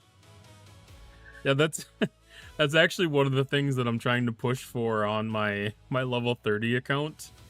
Is I'm trying to get the PvP officers unlocked. Just so I can do some more. Because, like, I'm trying to get the Reliant. And it's extremely difficult to not be able to get that without just OPL hunting splicers. That's such the quicker track for that. Just because it's still 100 days of maintaining that loop to unlock that ship. Unless you pick up blueprints in like the Ferengi store or something. Which kind of makes me sad that, you know, like I pushed to be level 30 or whatever, 28, whatever, to unlock the ship. And I can't even engage in the loop at all because I'm not strong enough to hit the hostiles. And it still takes 200 blueprints at 2 a day. Had debate club, so much teamwork projects, but I would have loved to get more conflict resolution, mediation training. I did... Did I do debate? I did not do debate. I was part of the Knowledge Bowl.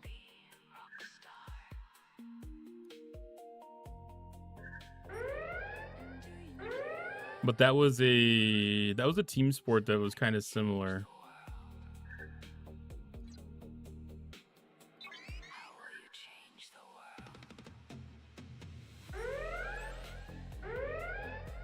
It was a similar structure. But it was basically just doing quizzes and tests on all different areas of knowledge.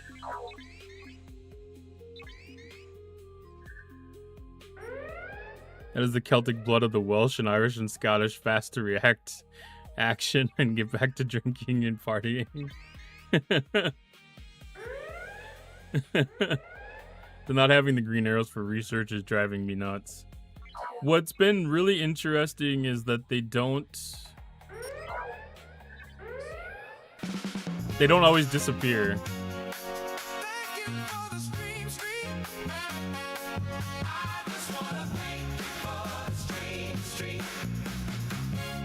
Baconfish, thank you for the 3 stream streak.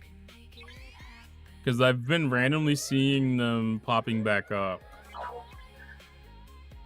I don't have a research.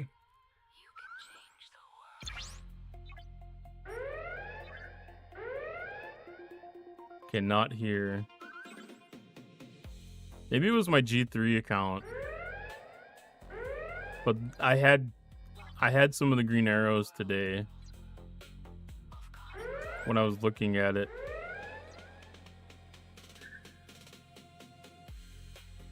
Not all of them. Like, not all of them that should have been green were green. But I had seen it in a couple of the trees. I don't see it now.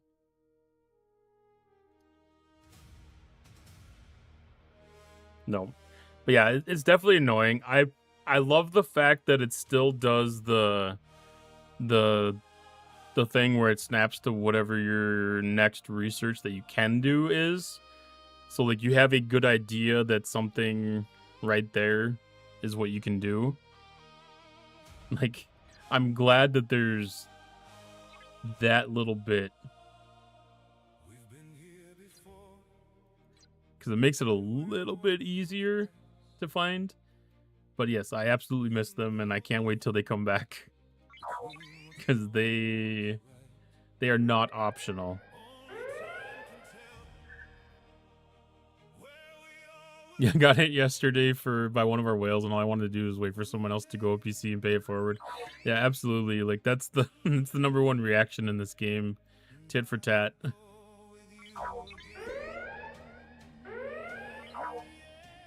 And that drives a lot of the conflict. It's like, you know, like in escalation, you know, like every time somebody reacts, it gets a little bit stronger and a little bit stronger, and it snowballs. And, you know, all of a sudden you go from swapping a couple OPC hits to an all-out war, and it just gets stupid for stupid reasons. And then everybody kind of goes to the table, realize that they're being stupid, and just laugh about it and be like, okay, well, let's just not hit each other for 30 days. My big excitement came from yesterday, where I realized that I could do the cons challenge things as a bulk redeem, so I didn't have to do one each one individually. Yeah, you still got to go back in once you hit the max claims on a couple of those things for like the forbidden techs, and go back and claim those individually, but that's still not a big deal. It's still saving so many clicks.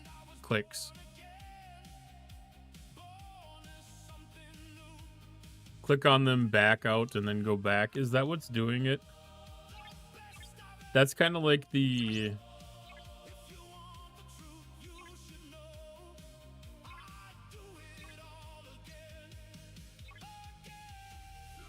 I don't know if I did that right.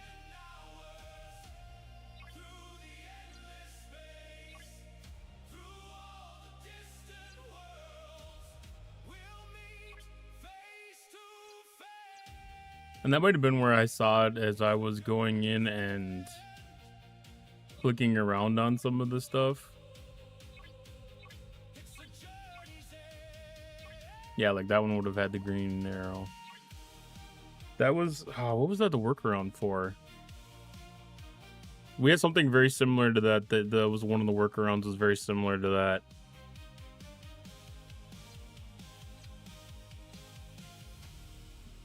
Something in the refineries. Yeah, I can't remember exactly what it was though. But it was very, very similar. I was specifically talking about the cons challenges in the augment and the fact that you can set them up as a bulk refine. So if you do all of them, set them up, knock all the ships down, return to base, do your individual clicks that you don't have to search for in augment, and then click augment.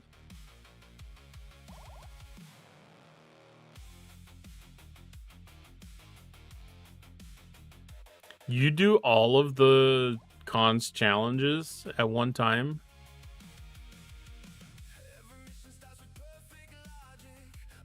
I guess there's no reason not to. It just always felt more efficient to do like the highest one that you could do. But I guess if you have the Reliant, it's not that big of a deal. The trophies aren't that hard to come by. Barely touched them for quite a while, so I'm trying to catch up so I can actually finish without upgrading con. Yeah, I need to just finish con because I've got like I've got the one spot left for con's active commander ability. I need to go through one day and just do a bunch of the cons missions and finish that out so I can just dust my hands off and be done with it.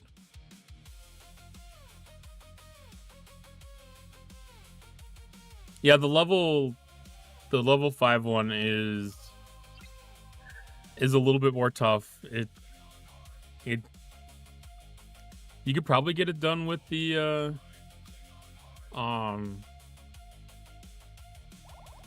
G6 epic, but the vengeance makes it very easy. Hey Pyriar, how you doing tonight?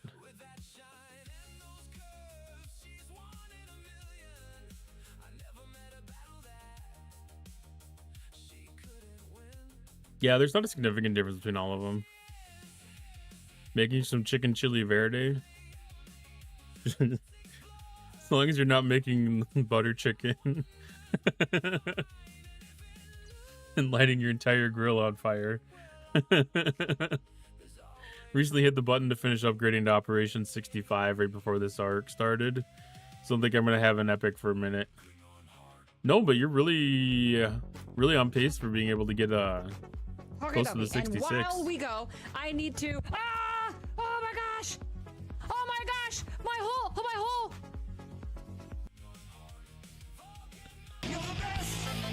Hi, Major Samuel. How you doing tonight?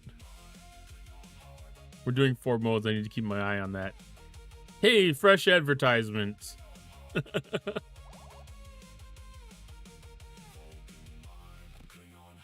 couple thousand miles down Highway 5 and I'll share.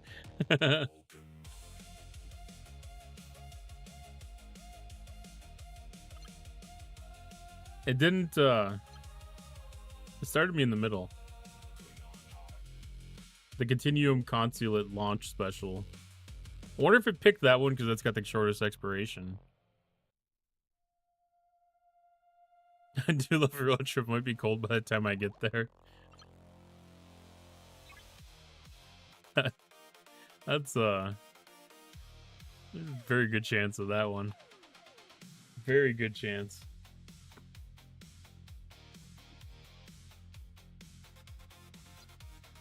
What do we have left for? Did we get the Dominion stuff finished for Maverick? We were pushing yesterday to finish the Maverick aggregations. We did get that one finished today. Okay. I need to go finish a couple. What do we have? I gotta go do a couple of hostels and then armadas. Did a bunch last night and the event today helped. Yeah, I know you said that there was a need to get that finished because I spent all my Dauntless stuff on that last night. And then, yeah, I saw the event pop up today and I was like, ah.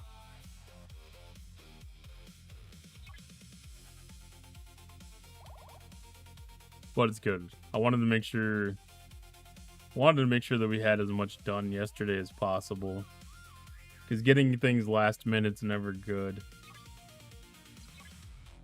Especially with the Arc launch here. Like, so many people are mining and running out of the game.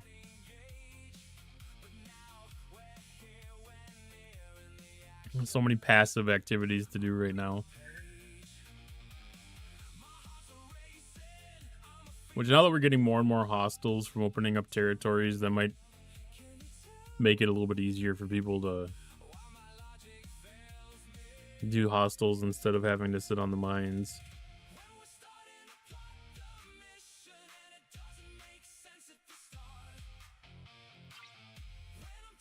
That reminds me. I wasn't certain how much stuff. That 2 chest pull is expensive.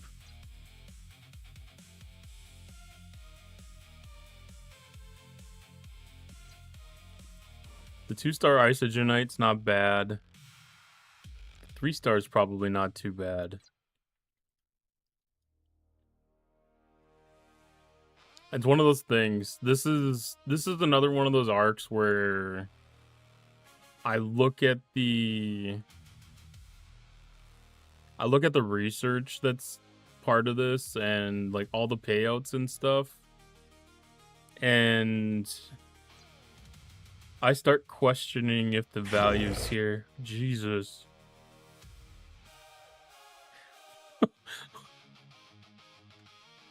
Rage start. If I had a heart rate simulator on the screen, you would have definitely seen that peak up.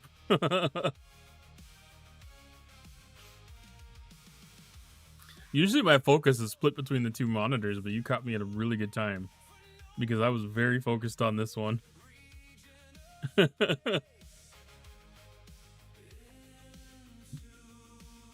I'm kind of glad that it was as quick as it was. Because if that would have stayed on the screen a little bit longer, I might have peed a little bit.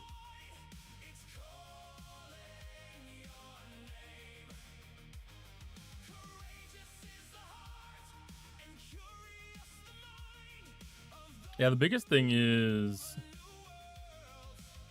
getting this up to Sigma.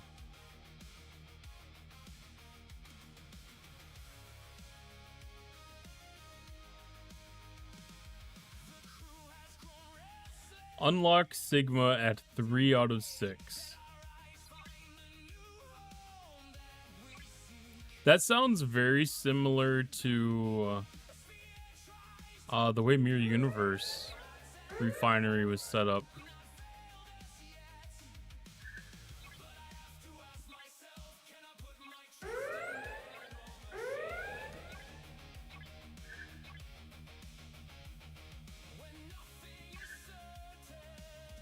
Oh my god, they canceled my entire queue.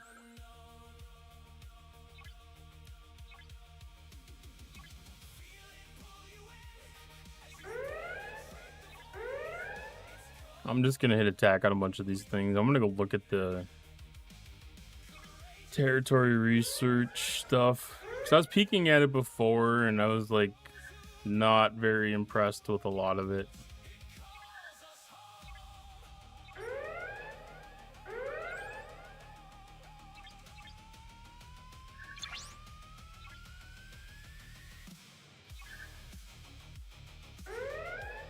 Okay, so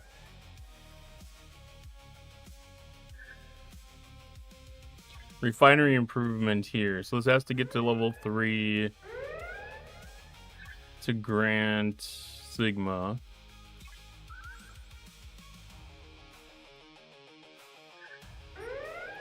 It has to be done for all 3 types.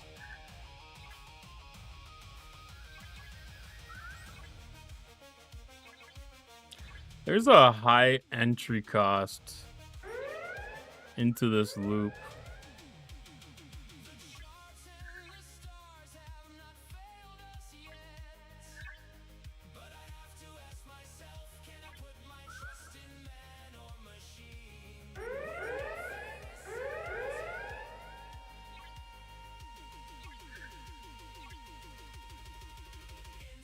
But even just looking at this, so much of it's for improving the loop.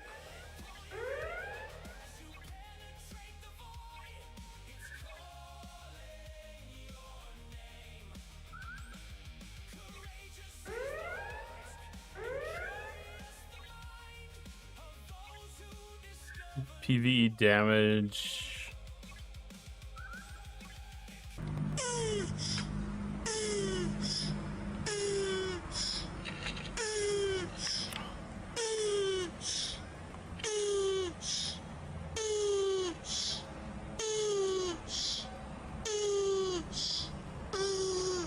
Yo, we see that flood of names, checks flying like a game of flames. New folks rolling in, whole squad insane. Pull up to the bunny domain. Welcome to the burrow, welcome to the show. Cottontails live, let the good vibes flow. Raider train crazy, watch the numbers grow. Drop your remotes, let the whole chat know. Welcome Raiders, welcome Raiders. Hey. It's almost embarrassing.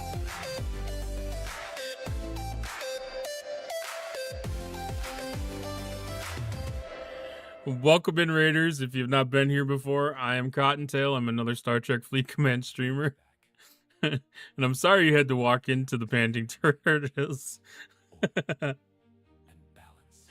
Hey, LaRooster, how was stream?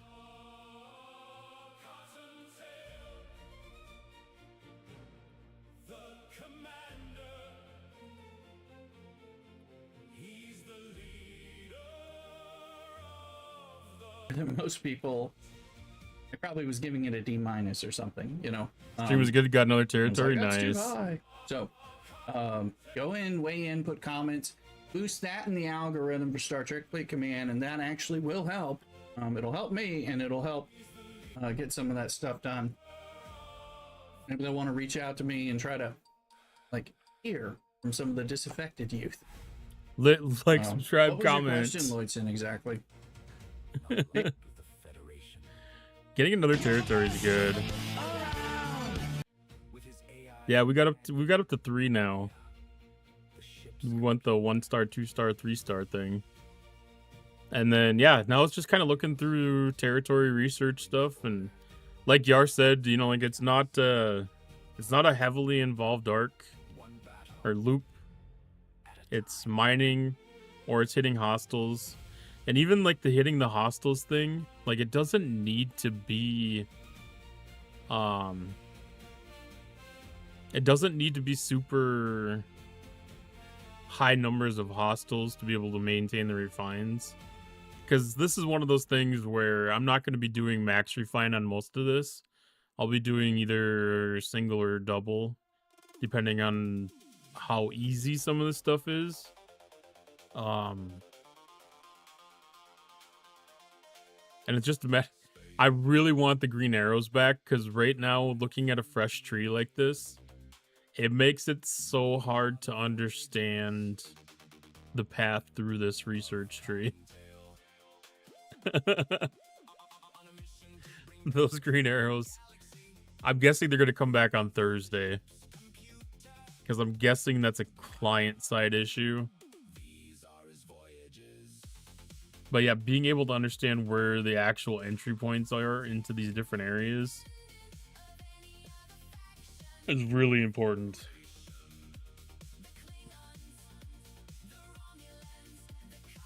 And I haven't bought a battle pass in a long time. But the territory pass this month is tempting.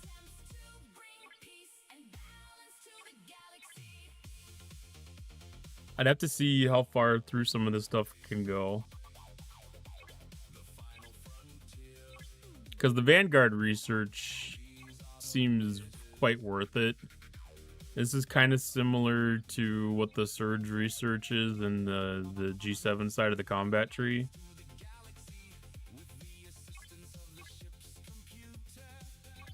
I mean, not quite as good, but it's not bad. But it kind of gets weird, like the damage.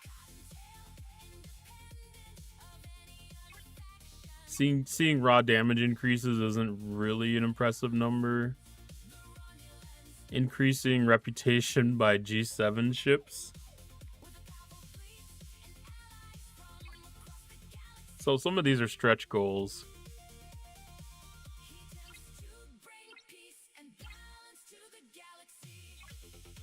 It'd be interesting to see the amount of time it takes to get some of that stuff naturally.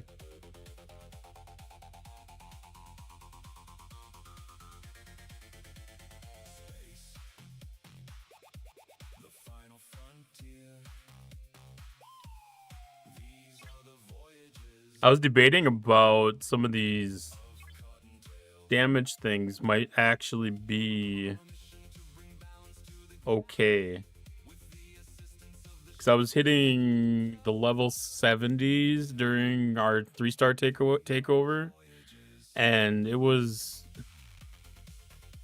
a little bit of a tougher battle than I expected it to be. I didn't look super heavy into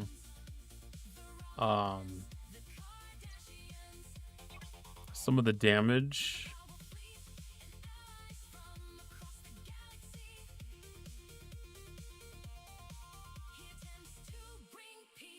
But yeah, like I died. I ended up losing the whole health against these.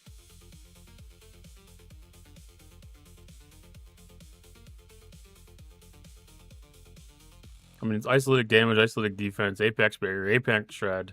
It's got all the things. So it'll be interesting to go through and see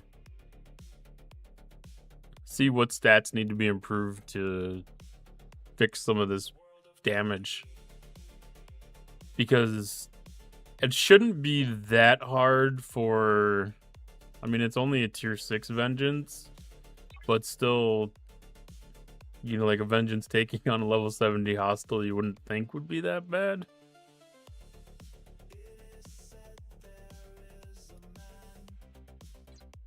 But yeah, so that'll take some crew shenanigans and peering into the research to find the perfect spots to make that combat. Seska isn't helping since they ignore shields. That would definitely make a difference then. Like I said, I didn't even look at the ship abilities or anything like that. It doesn't even say that on the card. They make some of that information harder to ascertain.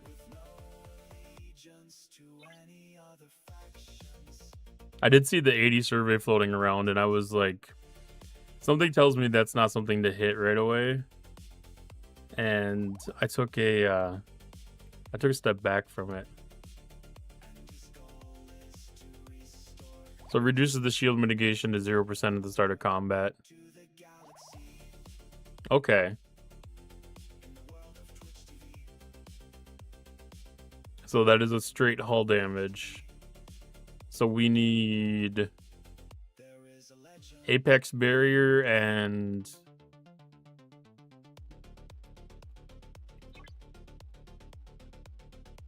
hull regen, straight mitigation, Apex Barrier and straight mitigation.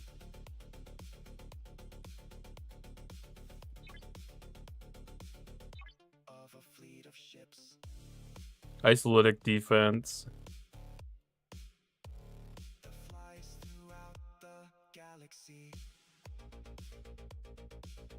Biggest thing would be probably Apex Barrier for me. I mean, that makes some pretty easy crew adjustments to make.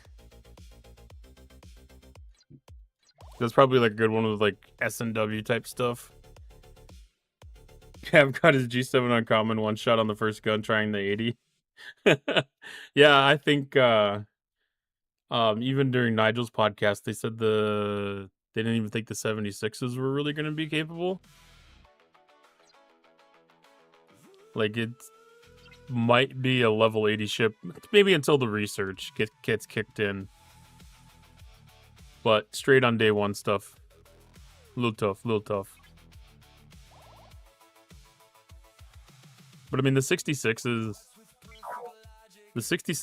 are carrying enough of this stuff to make it worthwhile, so I can just 66 and 63 and mine for a long time on this.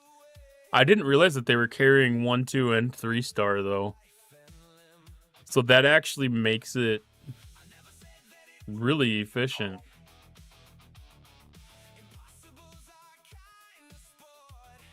New spot crew might help too with long road. It's a long road. Yeah. Any new officers are definitely a long road. But yeah. I mean, that's probably what my tactic's gonna be. Like, come in here, mine, or hit 66 and 63s, and do that for 10 minutes to a hull every 3 days or so, I'm guessing, is probably when my restocking is gonna be. Fix it into the rotation from what would have been... Oh, what did we replace with the Void? We need 10 million 1-star raw Mord to mine. So I'm going to say STFU to my server, and I'm going to take up all the 1-star nodes right now. No, I'm joking. I wouldn't do that. Let's have a look.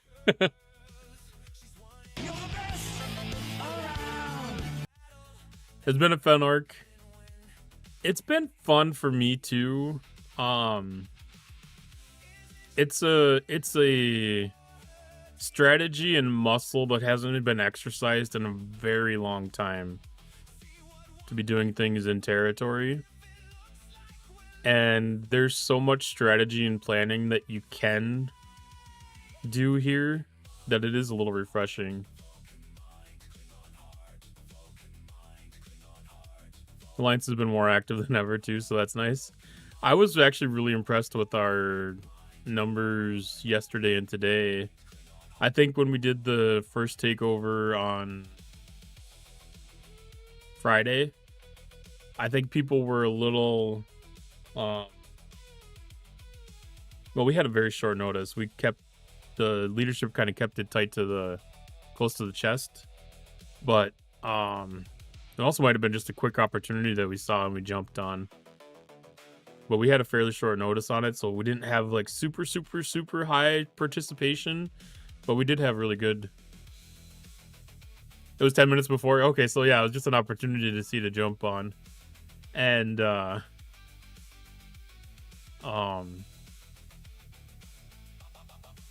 that's some of the best things for territory.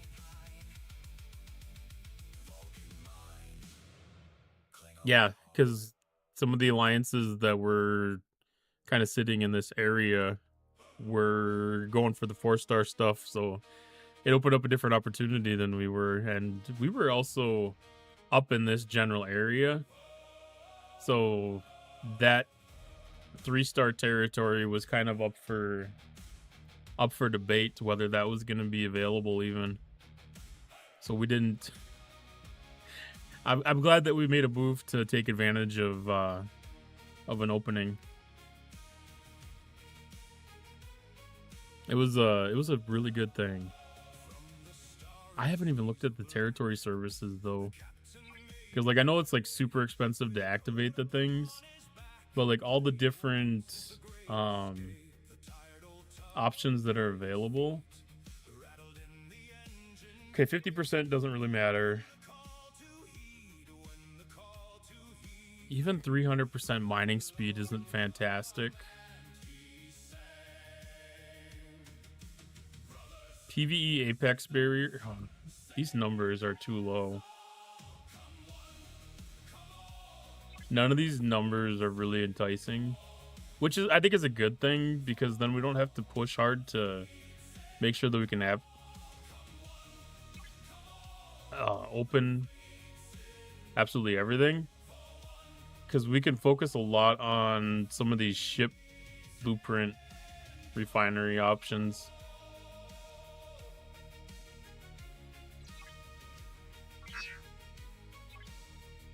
Because I was going through that with my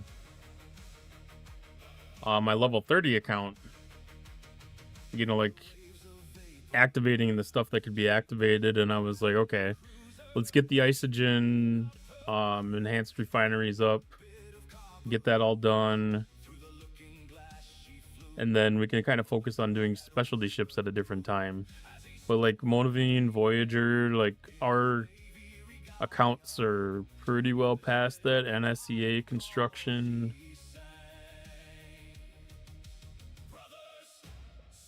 Piercing enhancers, maybe okay.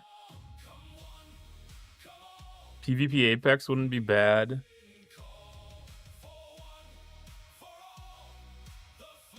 %40 base attack. Some of these services are still too low on numbers. That's kind of funny. It's kind of ironic. My alliance has been in that golden corner that they just opened up with the 4-star stuff for like a year. If you were still positioned to go back there and that's what you guys are doing, that's perfect then. Like, I think all these 1-star stuff are mainly the old mats. So it's really easy to activate all these services. Because that's reactors. Yeah, this is all the old materials.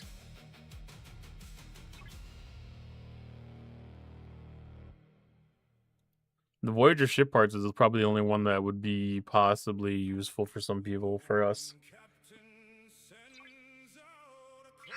it'll be interesting to see how these services rotate.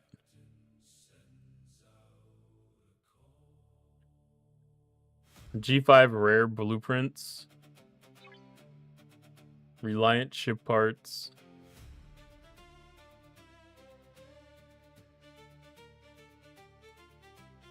ISO damage enhancer. 110% ISO damage isn't bad.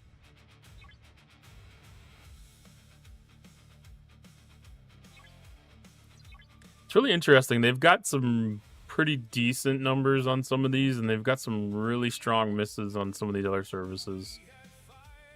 Like, I guess maybe it's just all the traditional stuff. All the stuff that takes the old resources is very meh. So they didn't update any of those at all. But it's good to see a lot of these blueprints are tied to the old resources still. Because those are still very easy to get.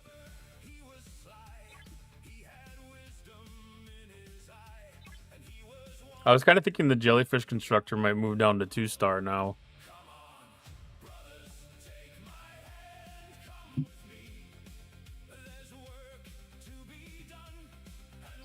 It's been interesting. It's very, very hit or miss on the value of things. I'm extremely interested, though, to watch and see how easy it is to keep the resources stocked up and get ahead in them. Because it's going to take a lot of effort and a lot of direction. That's the... With my level 30 account, I've had a lot of discussion and training with the people to kind of run through all the things for territories.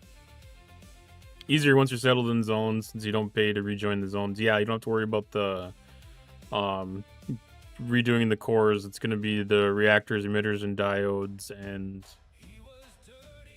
yeah, saving on the relays and whatever the other thing is in the new isogenite refinery.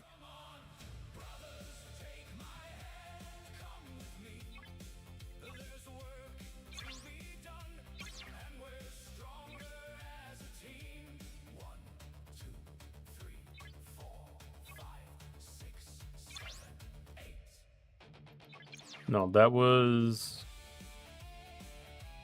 Oh, she...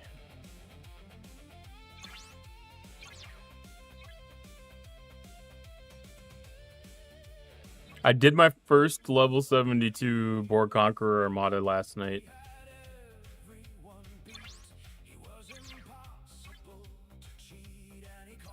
I was pretty excited by that one. It took a full boost.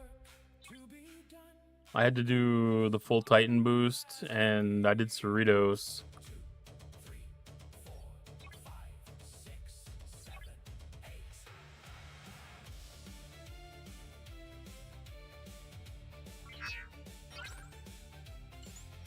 But it wasn't too bad. I really need to upgrade my Titan, or my Vengeance. My Vengeance needs some upgrading, seriously. Yeah, they're needed for services and joining takeovers. Then that's the one that I'm really excited to see how it evolves. Because they gave everybody enough to unlock the enough free stuff in the promo codes to be able to activate a takeover for a 3-star. So like they gave everybody enough to be able to do it. Just as long as you could get everything else stuff. Are you building a second Reliant? Absolutely. I'm not intending to. I'm not saying I won't. The only purpose I would have for doing it is if I wanted to use it for spend events, which it's getting cycled out of, I think. So look around our map, you can see that other alliances didn't save it for the 3-star. Yeah, and I don't know if some of that is due to not having the cores, or if it was the actual new stuff. Because like my level 30 alliance, we didn't have the cores to be able to do the takeover here. But yeah, if they had activated too many of the services in the 2-star or the 1-star, it would have definitely made it hard to... I don't know if the 1-star had anything.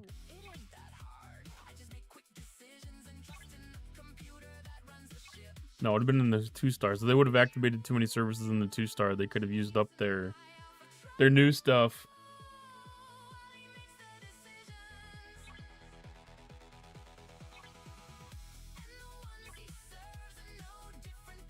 Yeah, there's a couple of each.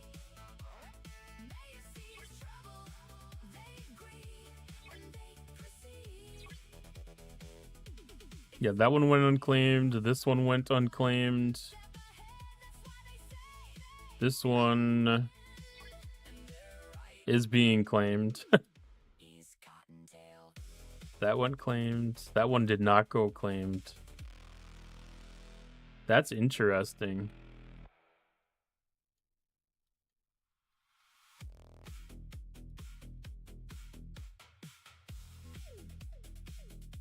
That's only, what, half of the 3 stars got claimed today?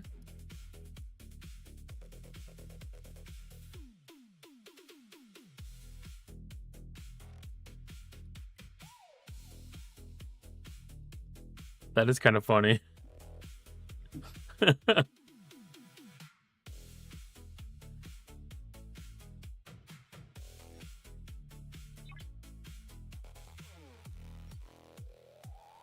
Oh, I did not change the screw out. That would have been bad. I would have did the same thing that Major Samo did earlier, except I probably wouldn't have survived.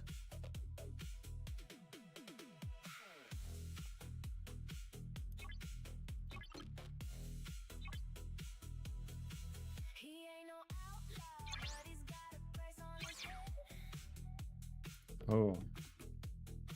I wish that some of these officers that I like to use for these kind of things could be excluded from the auto assign in the away teams.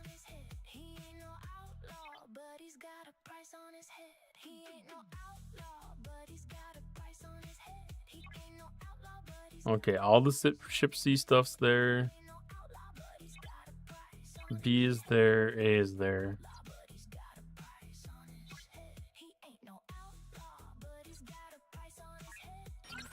Alright, second try. But yeah, Big Fish, the second Reliant, I don't need it for the loop. So, like, it's not going to help me do the things there, but it could be useful for a second thing to use for spend events if they're scoring on Reliant parts still.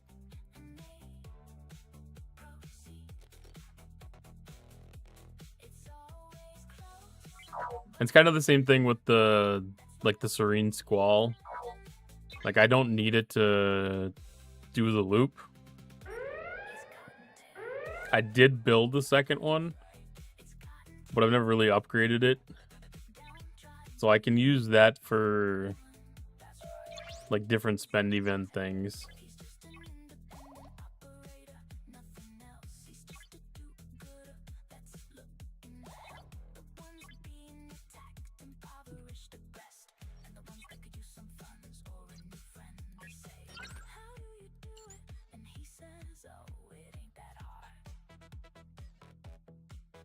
I don't know if there's any other ships like that, too.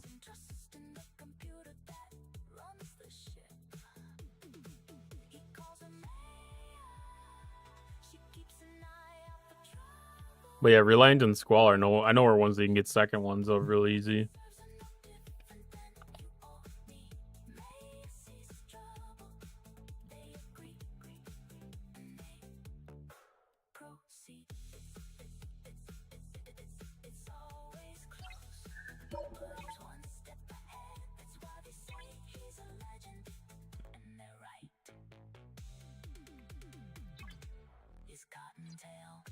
But I finally went through and I reorganized my docks and my fleet presets on Friday when I was doing arenas. And then probably on Tuesday of this week, I'm going to go through and redo all my officer presets, move things around, reorganize that, get rid of some old things that are no longer relevant. Maybe come up with some better crew combinations for a couple of things. I could use a little bit of a helpful change in what my crew loadout is for the Vengeance for Orions.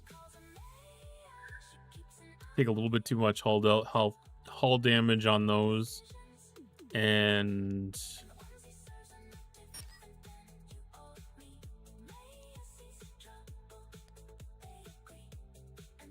Maybe trying to find a good crew, better crew for the Dauntless for the aggregation wouldn't hurt either. That one could use a little bit of help.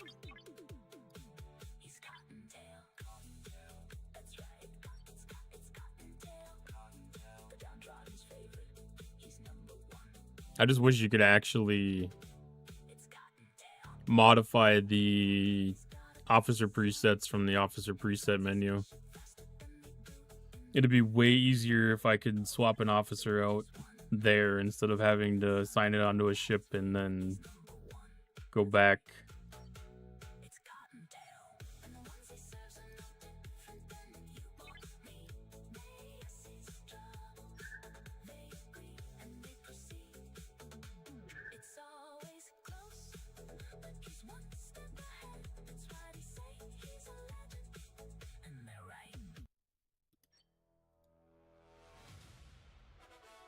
Well, that's kind of a nitpicky thing. I wouldn't want them to spend much time on implementing something like that till after they have fixes for other things.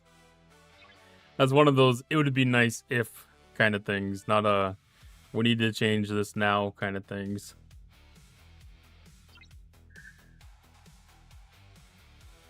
But I know some of the content creators earlier were talking about, you know, like upcoming kind of fixes that that are going to be coming, and they had a lot of positive vibes coming out about that. So I'm really excited to get to learn what some of this is going to be.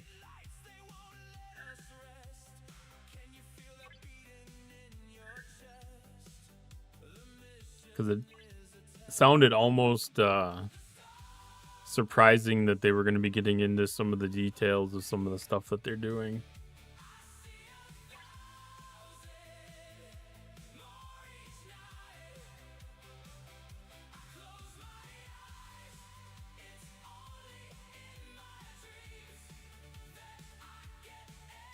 I would have loved to have been a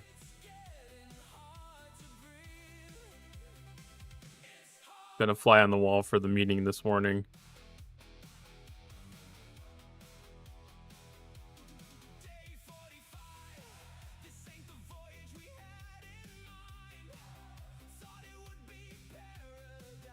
All right, so we did one successfully last night. Can we do another one successfully today?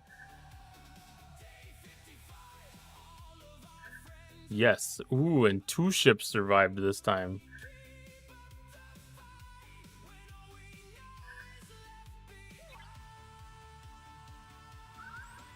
Oh, do I push my luck?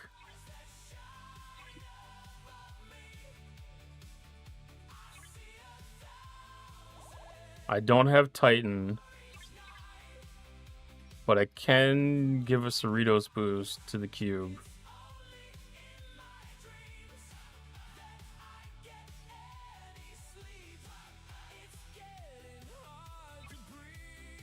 That might be enough. That might be enough to be able to do 2.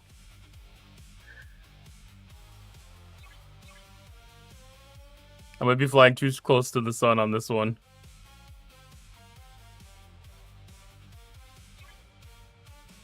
I might be pushing my luck. I don't know.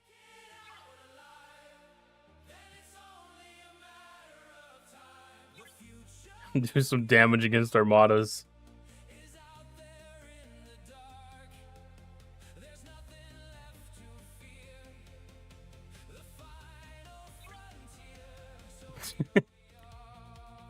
I should have done this before.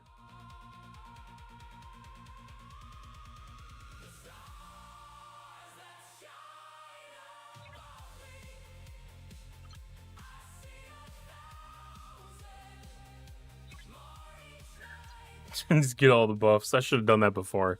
I didn't think about it. Exocomps is something that's just such a afterthought for me for so many different things.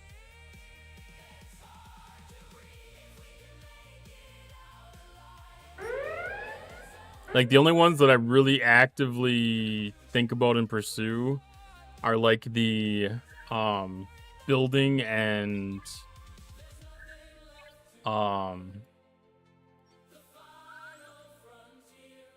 research speed ones.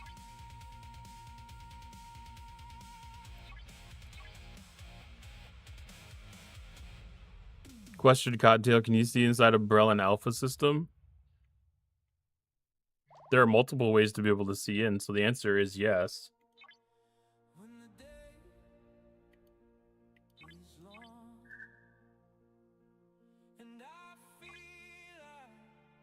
Let me set these armadas up real quick, because I think this is the last one.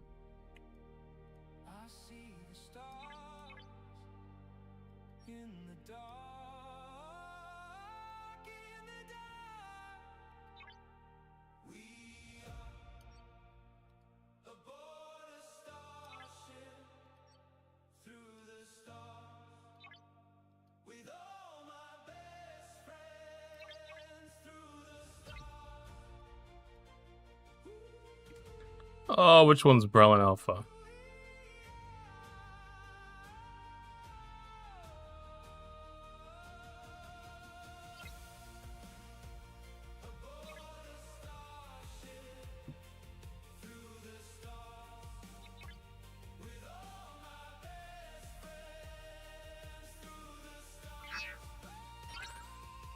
Just send a ship there really quick.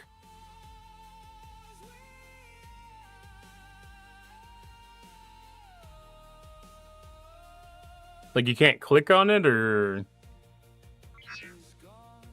you can't go in there. It lets me select it at least. So, like, it's a start.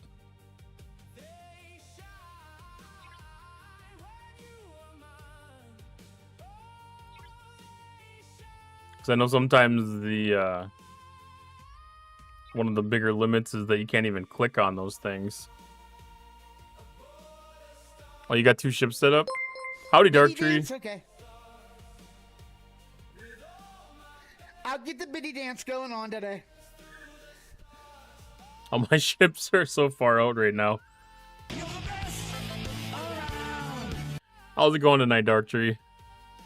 When I hit view system, it backs out immediately saying there's no ship in the system. Well, we'll find out here in approximately 40 seconds. I'm always willing to give stuff like that an experiment.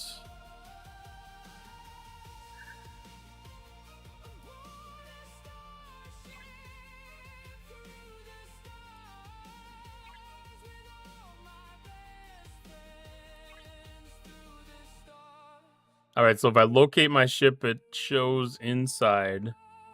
And I can see... Oh, this one hasn't taken over yet. That must be the next one that starts. Yeah, Brelin Alpha is fine for me.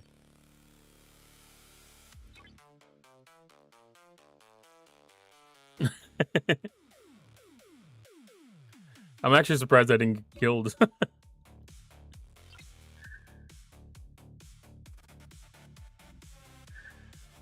But I guess it's not really a contested takeover, so there wouldn't have been on high alert by any means.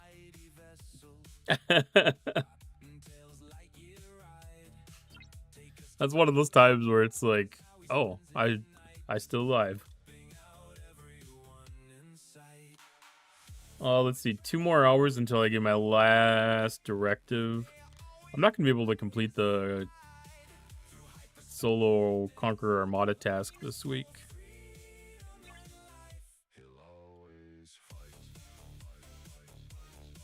I can only get these done like every other week because it takes just like a little bit extra for some reason. I don't know if I missed some of the or is it just... No, I must have missed some of the claims this week.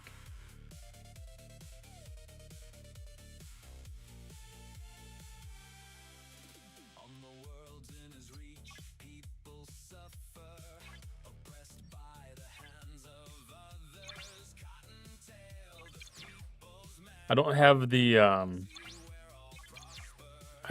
the bulk claim set up perfectly, so I end up running out of the Maverick credits before the end of the week.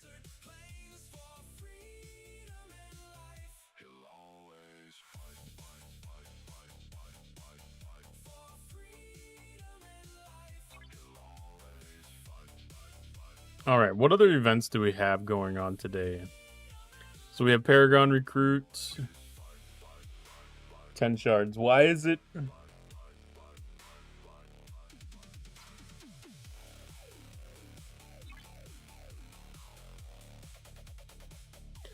The SLB is only 10 shards? Dude. That's pathetic.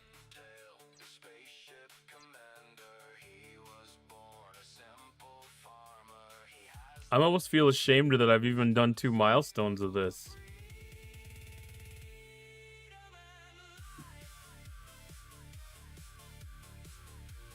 And that was from upgrading one of my specialty ships, so I was probably spending G5, maybe G6.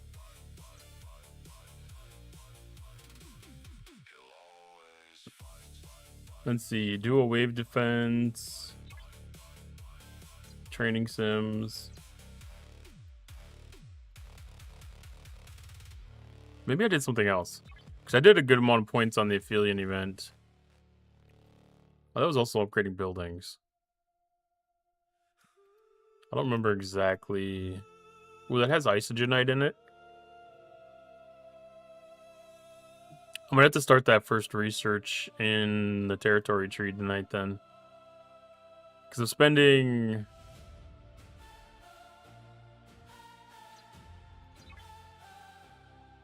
I'm surprised that they don't have that broken down by 1-star, 2-star, and 3-star.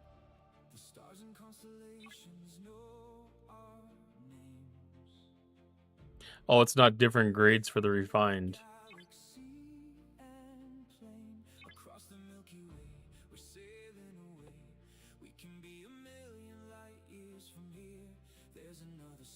Where do I want to start?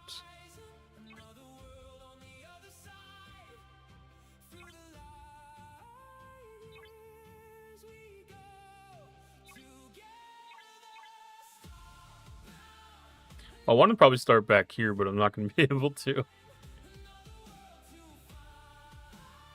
Ascendancy Cipher. That's interesting.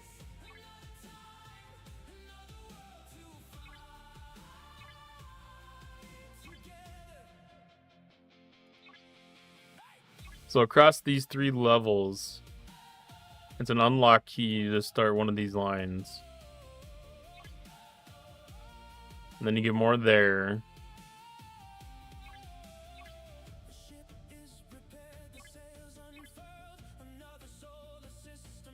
Which implies that there is other research, or does that come back? I wonder if that takes all 10 levels. 2, 4, 6, 8, 9, 10. Okay, so that must be...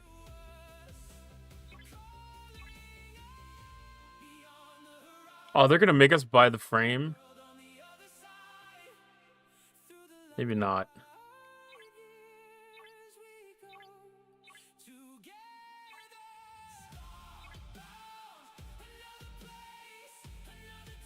Okay, that's not entirely the same then.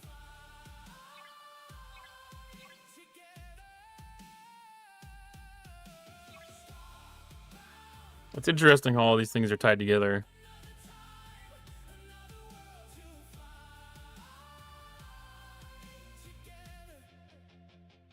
I don't do CBSA enough. I was curious if we'd see a research event next week for these.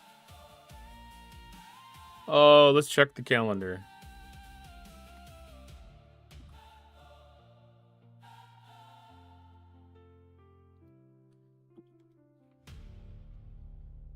So we have...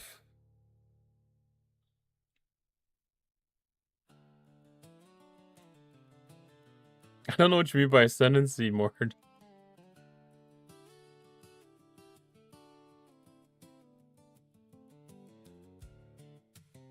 Like the player?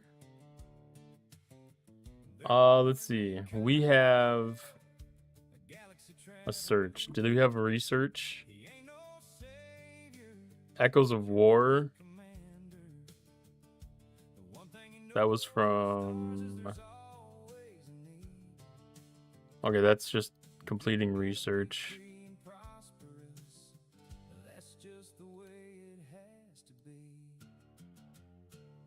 Scientific exchange. Okay, that's part of the Across the Void thing.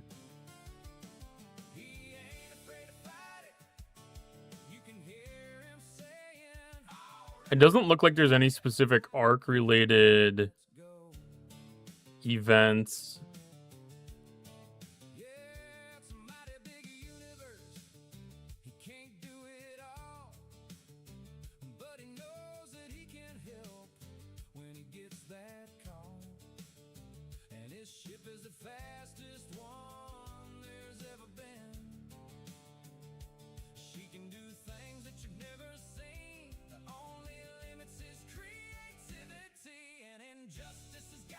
I never even looked at the regular stuff.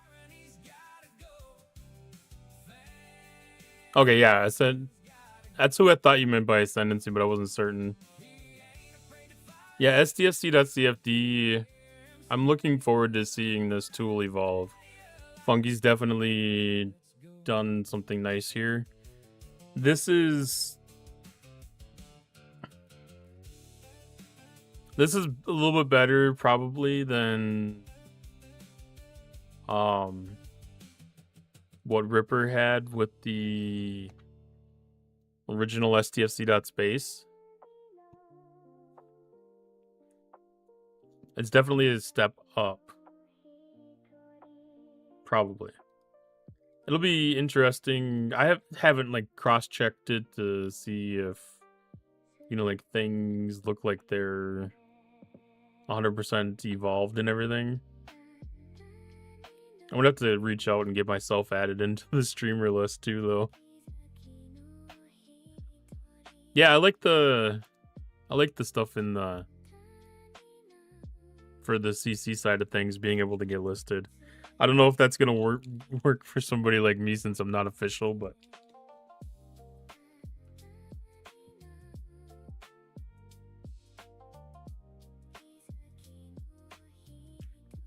yeah, I will. I'm gonna give them like a week or two to get settled down and everything. Because I asked a little bit on Ultra Stream on Friday, and they kind of said, not yet. Give me a few days and then we'll be able to talk.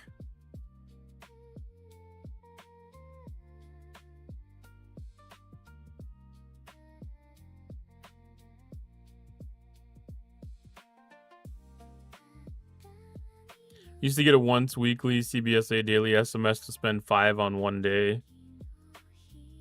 Yeah, those... I think that was mainly when that content was new.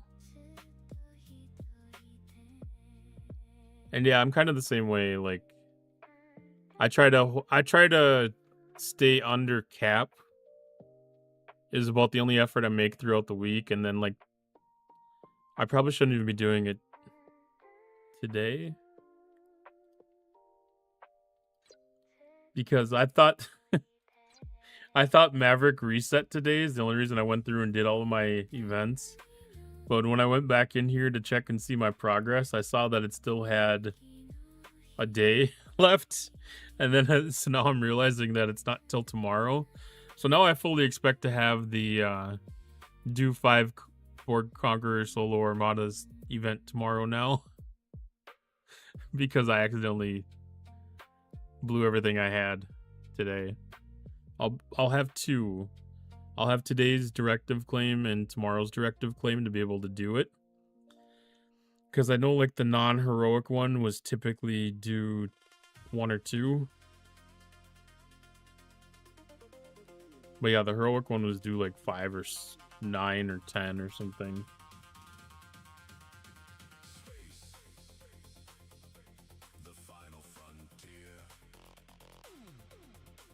But yeah, if that event pops tomorrow, then you can definitely blame me. And if anybody has not Oops.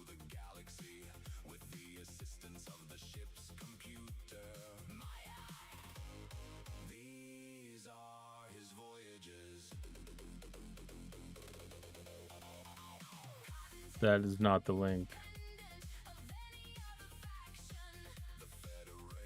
How do I moderate myself?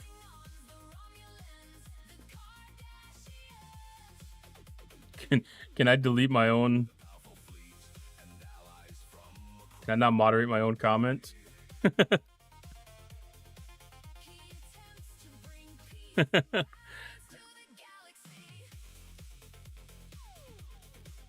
That is the link to the calendar. It's a good one to have. It's another tool in the community's arsenal. Very new. I don't know when exactly that launched, but I know I just found out about it last week here.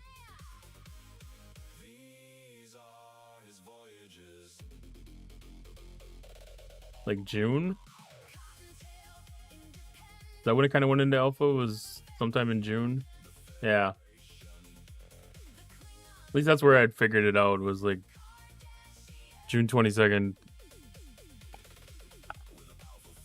So it sounds like all the events will be able to be looked at basically from this date forward. So we'll be able to start getting a historical look back. And now I think the only thing that doesn't really show is like the milestones. And like what the payouts were. That was something that Ripper's site did a little bit better, but I think it's just nice to be able to have that extra, you know, historical view to be able to look back and see what the events were at least.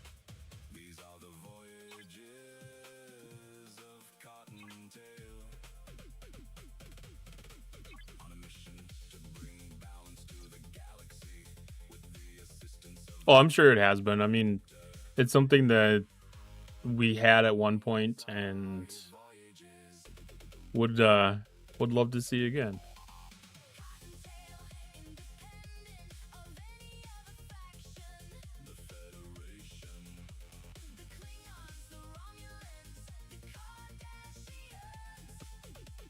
Yeah, it definitely helped taking a look back in the economy. And I know that we have people that track that in spreadsheets as far as like battle pass payouts and stuff go, which is still a really strong indicator.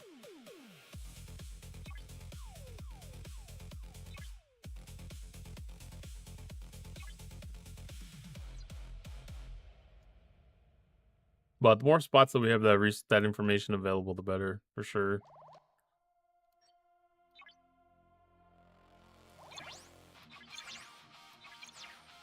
Yeah, that makes me kind of think about doing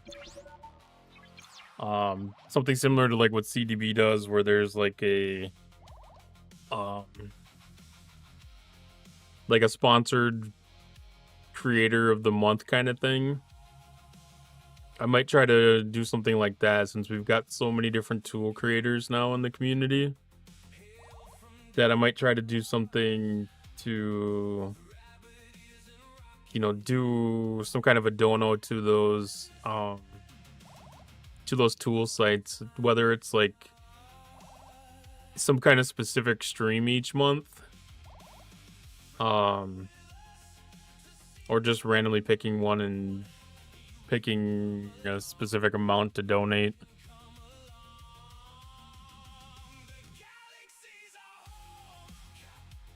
Just have to get an organized list of all the tool creators, especially the ones that have hosted websites, because there's expense associated with that, and generally speaking, those expenses do not decrease, they increase over time, especially maintaining databases like that.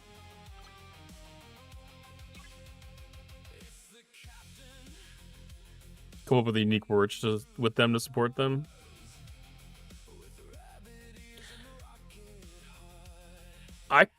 could, but I generally don't go for... Well, I guess I could have a higher profit on something like that.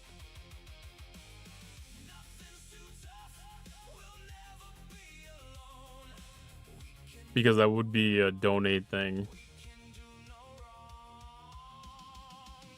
That's not a bad idea either. I mean, that's something that could be consistent across the community. You know, like if they, you know, like we had somebody that's really great with the creative side of things and create a t-shirt design or a mug design or something, and you know, we could have that shared across all the different creators, and you know, like each one of us could have that in our stores to be able to put up for some kind of a dono that would, anybody that would want to opt into something like that, maybe.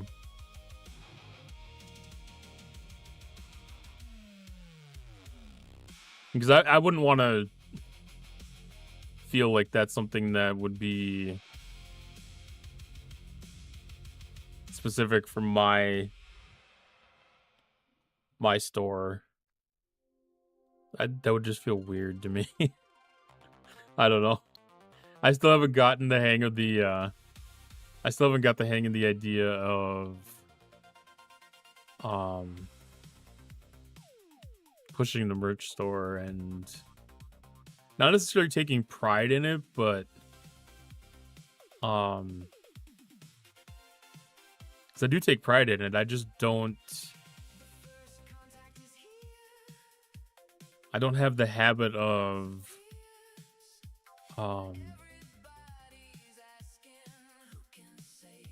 like pushing and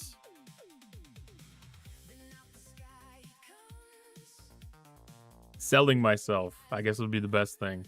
I don't have that habit of selling myself yet. That's one of the skills. I need to work on that. That needs to be one of my things that I work on.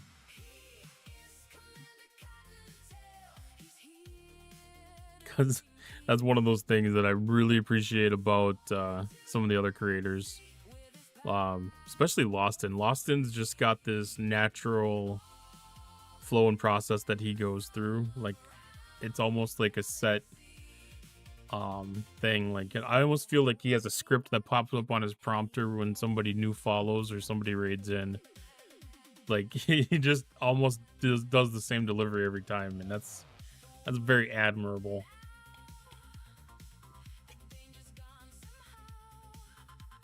It'd be a very good habit to be in.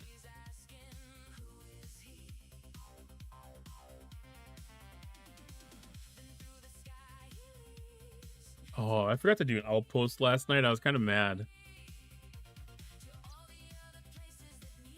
I was intending to either do an elite or start doing my first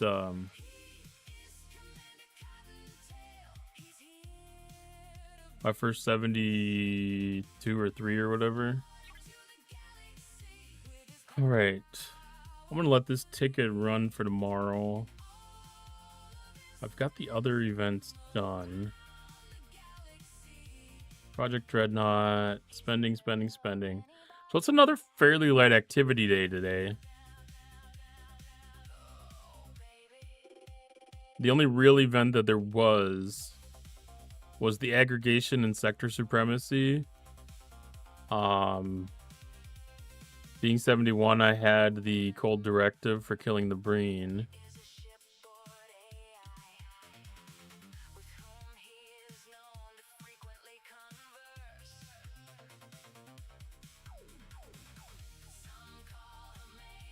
We normally would have the Mirror Universe event today, but that must have been taken over by the Voyage Across the Void as well. Do I have a welcome command that I could script in advance to welcome raiders? I don't. I've thought about coming up with that. I know some people have a channel intro video that they use, and it would definitely be a good thing. It's kind of on my list of things. It's like the oldest thing that's on my list, to be honest. It's the top of the thing on my list. It's my stream ideas list. The top thing is raid speech or video or something.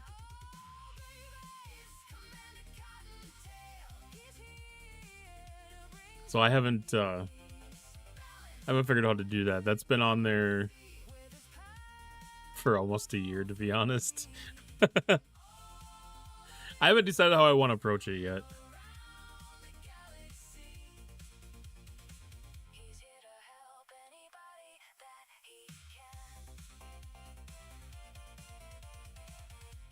I've kind of gotten a little bit of the speech thing. I think even tonight, especially with Nigel's raid, with all the different people that came in with that, like there was a very long time of like different alerts and stuff that were playing, and that kind of cuts into my my typical spiel for that kind of stuff. Because normally there's like 1 or 2 creators that popped in, but like tonight there was like 5 different creators that chatted. So I had 5 shoutouts run basically back to back to back. I'm the guy who does his job. You must be the other. And I don't know, I either need to do like some kind of a cancel button or some kind of a delay button for something like that to be able to give myself a window for the welcome in stuff. All right, so we got ads starting in a minute here. I'm going to run ads now, grab a quick break, and we'll come back and we'll probably run marbles for a little bit.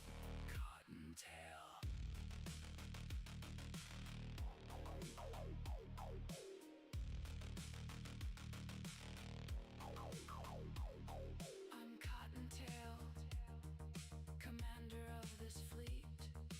I have no allegiance to the Federation. I have no allegiance to the Klingons. I have no allegiance to the Romulans. I serve no one but myself, Cottontail.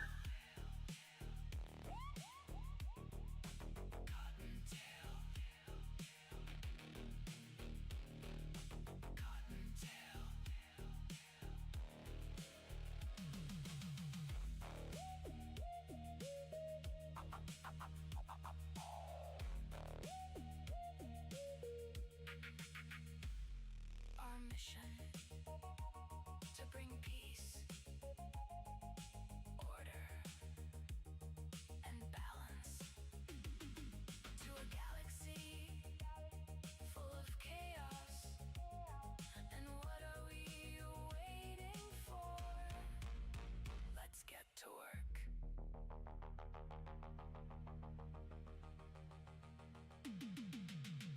Prepare for launch.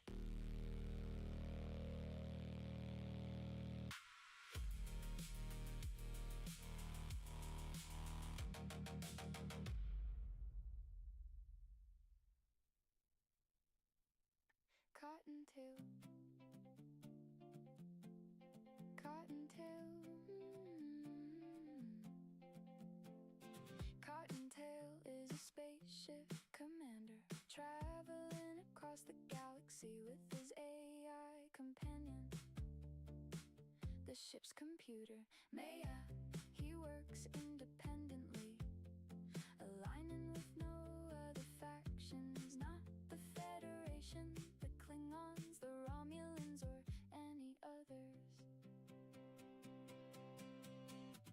Cottontail, he travels throughout the galaxy, attempting to bring peace, order, and balance to a tumultuous galaxy.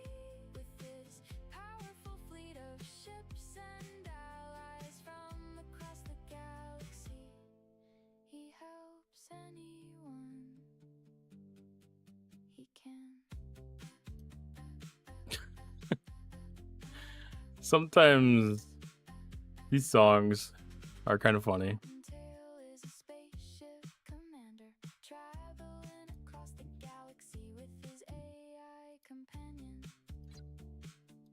ship's computer. Maya, he works independently, aligning with no other factions, not the Federation, the Klingons, the Romulans. All right, let's start up marbles. He travels throughout the galaxy, attempting to bring peace, order, and balance to a tumultuous galaxy. With his powerful fleet of ships and allies from across the galaxy, he helps anyone he can.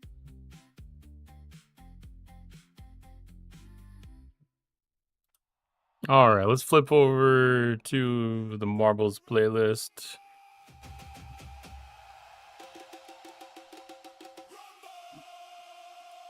All right, we're gonna do. Oh, let's see. Let's do a 9-race Grand Prix.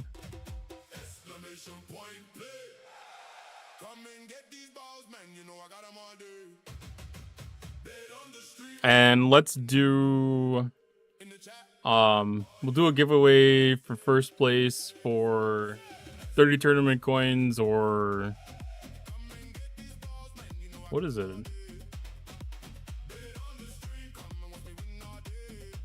What is it, 30 tournament coins or 100 marble money? I haven't given it away in a little while. I don't even remember off the top of my head.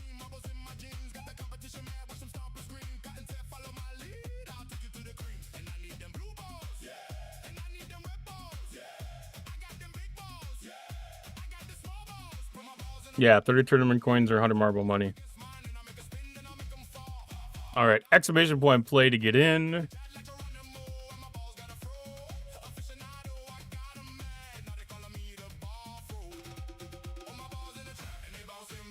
Isn't that the... Oh, mosapp.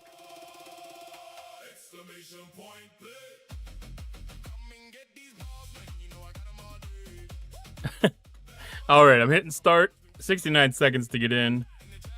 Why isn't that command working?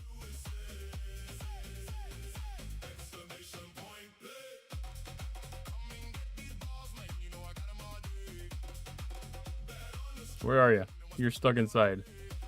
It doesn't look like it updated. You still got the cloud.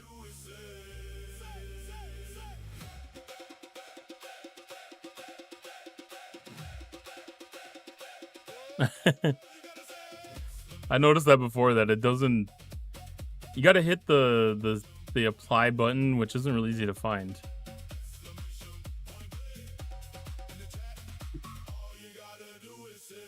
Why isn't that coming through?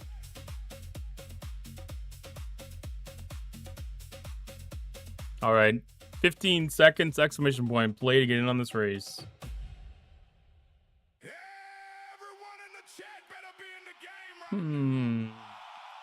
Oh. What is stuck in the queue?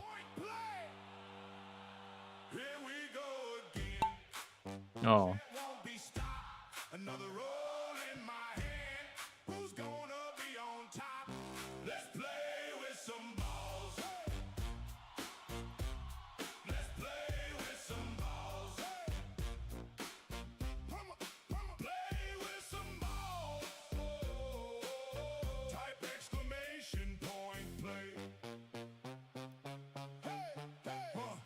All right, we'll clear the queue.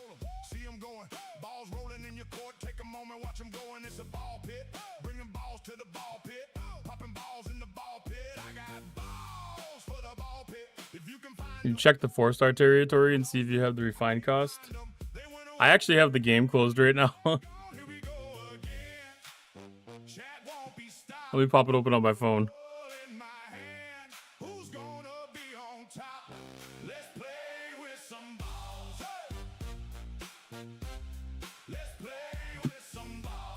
I don't think that we are gonna have the stuff to take it, because we don't have the we don't have extra stuff for the for another 3-star territory right now. I don't know who to tell who's actually in first in this one. We'll just follow random people. You're banned from the chat if you're not typing. Right now. I'm calling your mother. I'm calling your mom. I will not be nice about it. No, we're short on everything right now. We have about... Actually... Yeah, the 4-star refined isogen, we only have 12,000 out of the 500,000. And then we're about half on the relays and conduits.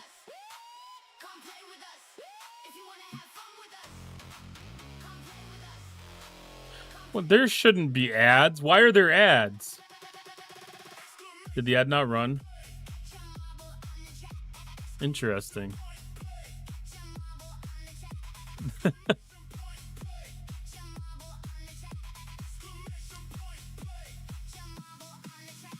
I ran an ad 2 minutes ago.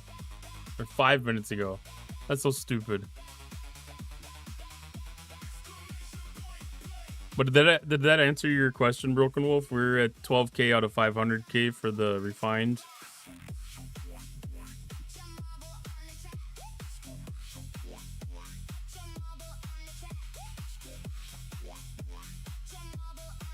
At least you guys didn't let me finish first. Mufasa in first place, though.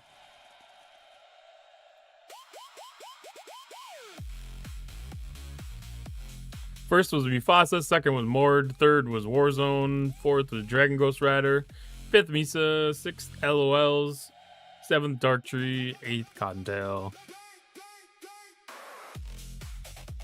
I don't know why ads started again. That makes me mad.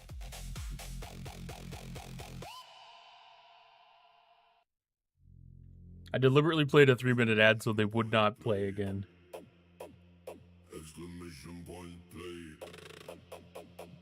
Your name is Pink because I gave you VIP for having a 30 stream streak.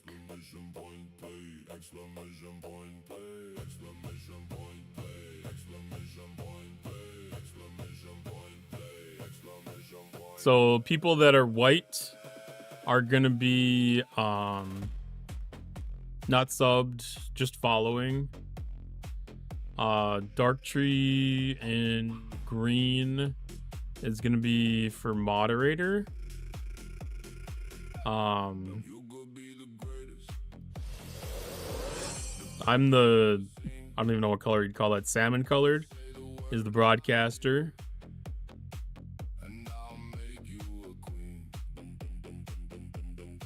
And then if a Marbles ambassador comes in, they will be orange.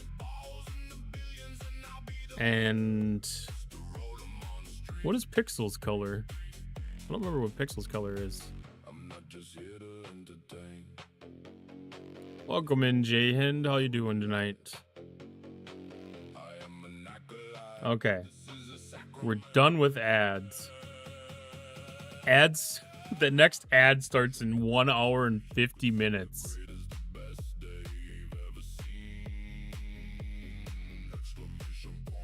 Don't tell me it's commercials again, Greg Ghost Rider.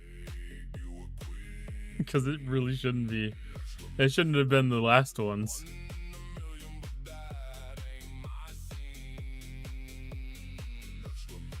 Alright, 69 seconds to get in on the race. Exclamation point play to get in. We're going to be playing for marbles money or tournament coins. The last ones. I don't know why they went, but it extended my ad timer because it's going to be 2 hours until the next ad now. Because normally I just run a 3-minute one, so it'll go for an hour. But now it's 2 hours because there's 3 3-minute ones. Two 3-minute ones. It's weird. I don't understand some things sometimes. All right, 30 seconds, exclamation point play to get in on the race.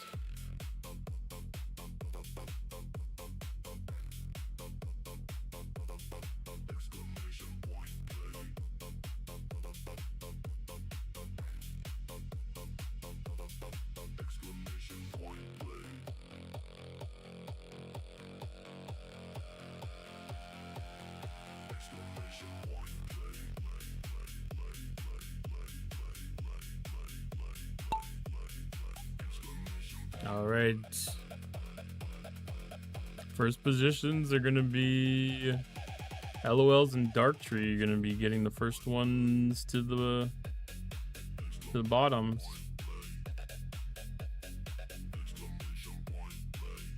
Well, leaders on each path at least. Ooh, LOL's getting hung up. Warzone out first.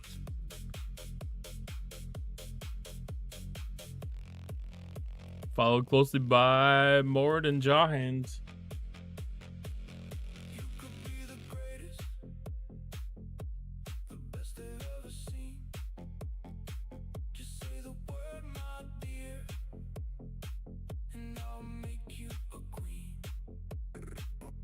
All right, Jahan getting out first.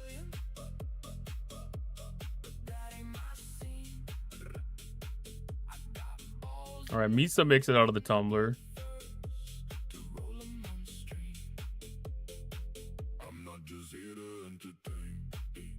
Mord makes it out. Jahan makes it out. Warzone makes it out. All right, who gets down the track first? Looks like Mord.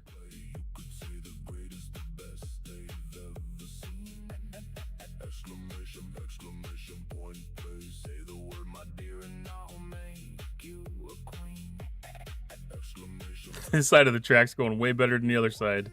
Mord clear through. Darktree off the map.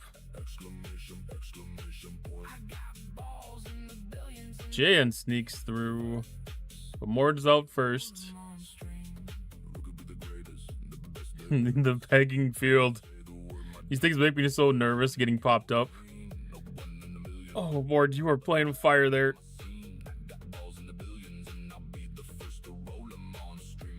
All right, Mord maintaining first place. Pegged. Hashtag get pegged. That could be a line of merch. It's foggy on this end of the track. Okay, foggy heart finish. Okay, that makes sense then. That should be expected that the finish of the track is foggy. But literally the name of the track. Alright, Mordin first, Jahan second, and Dragon Ghost Rider third.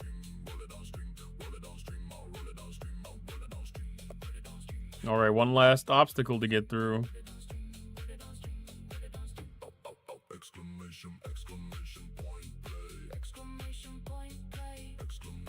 Alright, who drops through first? Mord makes it first place. Jahan in second. Dragon Ghost Rider in third. Warzone and Cottontail. Ooh. I knocked out Warzone and got him in. Misa in sixth. LOL's lagging behind, but maybe we can beat the wall of fire.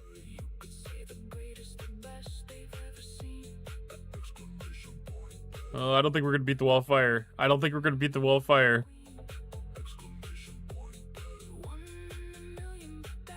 Oh, that's right. I added a rigged command. Oh.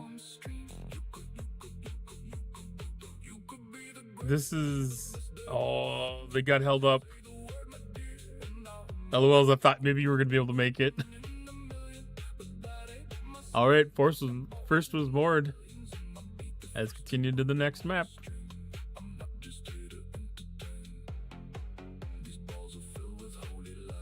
Alright. Exclamation point. Play to get on the next map. Yo, we see that flood of names, chats flying like a game of flames, new folks rolling in, whole squad insane, pulled up to the body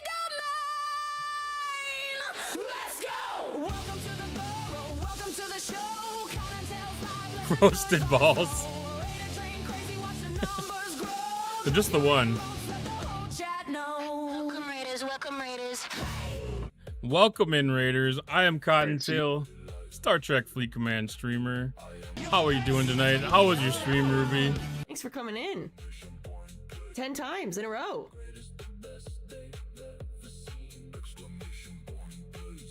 How was the stream, Ruby?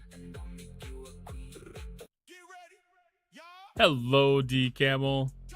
I should just make it a command on your first chat.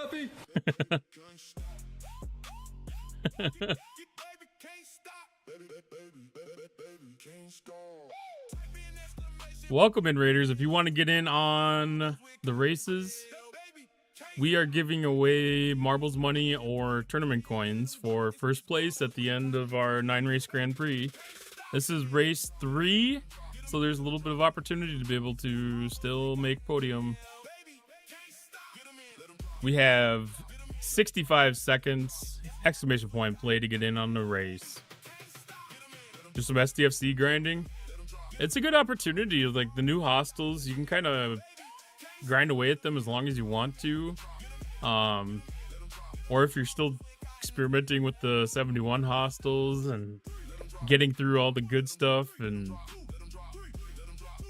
you've got a lot of new stuff to be able to play with in your game though.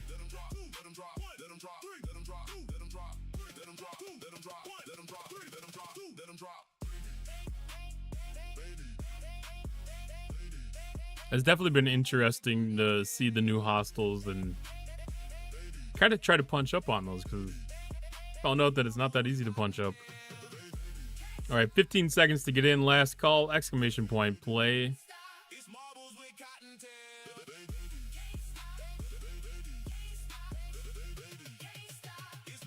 No, it is not.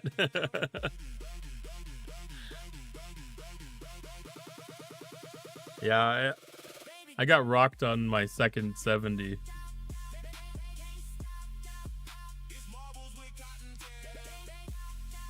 Cottontail out first. All right, y'all gonna have to beat me. They hit like Mack trucks. They can. They definitely can.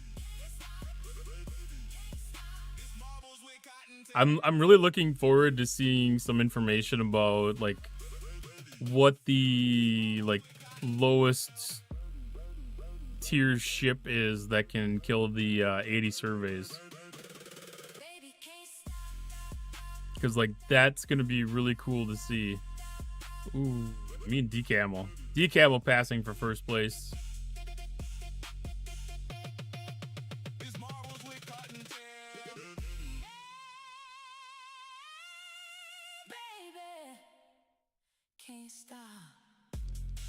I mean, I didn't do my due diligence before I started. Why do I feel like I'm gonna die? Okay, I didn't die. All right, I'm back out to the front. But yeah, they've got some very specific abilities, so getting an understanding of those and focusing the research on it's gonna be really. Oh, D Camel made a really good line through there.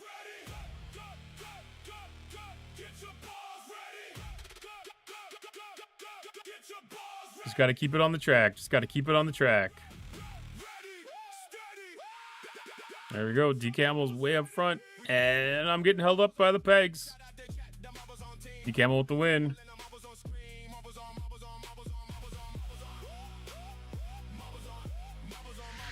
I'm in second. Misa's in third. Dragon Ghost Rider in fourth.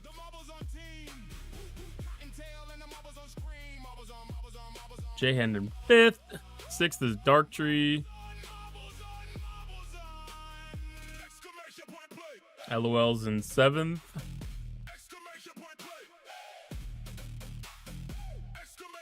Red Room Ruby in eighth. My boss said, "Go fuck yourself, Cottonwell." It definitely did. All right, we got Warzone in 11th for President and 12th. Mord in 13th.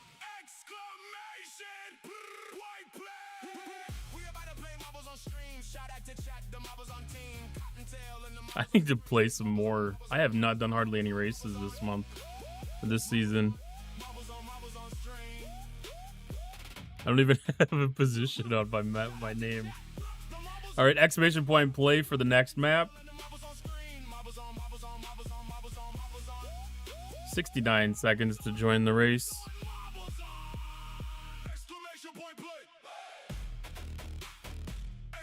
Good evening, I Conquer You. How you doing tonight? How long is a marbles stream? As long as it needs to be.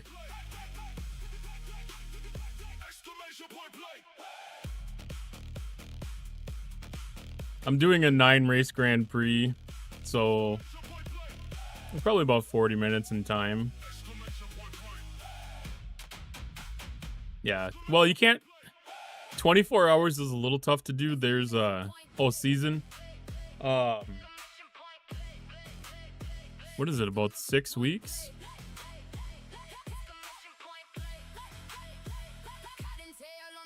20 seconds to get in! Exclamation point play.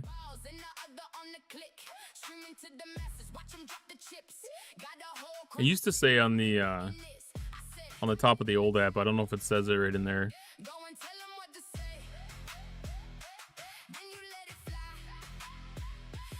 Mega, you just baited in.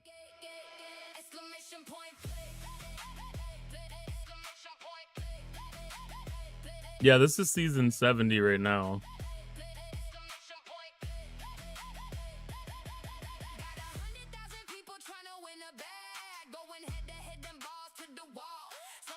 And it's been 8 or 9 years that the game's been around. The app had an update. I didn't update it yet. I went boom. Alright, Omega J's in first.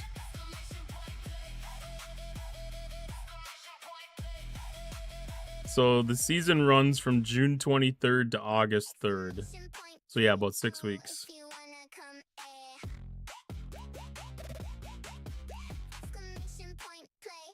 It looks better visually, but it's buggy and keeps crashing. I haven't really experienced any issues with it myself. Nothing that prevents it from working.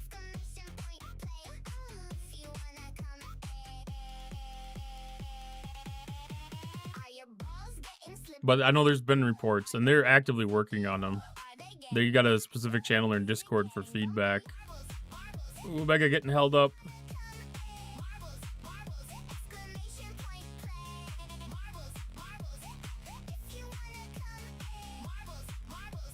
So if you're not on their Discord, you might be able to submit a bug report.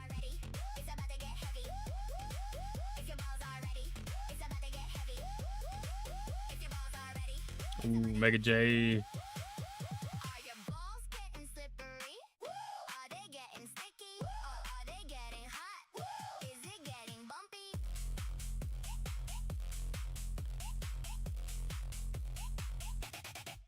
But I haven't been tracking their bug reports channel or anything either to know if there's been common issues. I know they had a lot of issues getting it out to the Apple store. If you would like to participate in the Marbles game, type exclamation point play in the chat now, and then we'll get started. Okay. Because their first submission got rejected, but they didn't get told why it was rejected. It was kind of weird.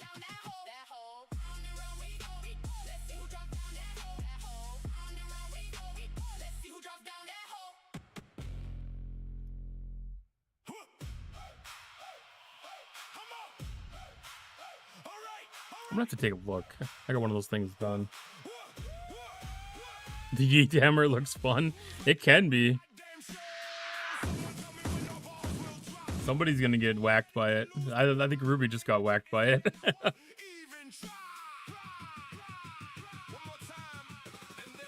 I think D-Camel might have just got grazed by it.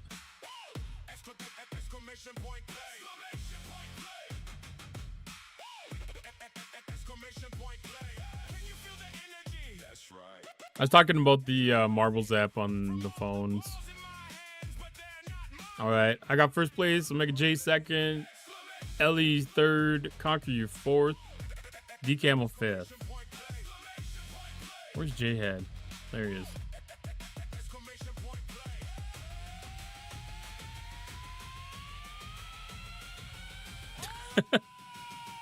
Does it keep on picking on you when it says that it was rigged? I think that's the second time I've seen your name pop up now. No, okay. I was like, did I do it wrong?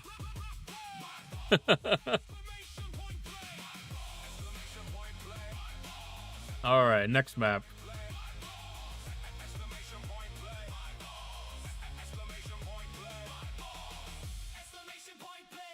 He took away my stream streak, and now he took away my first place.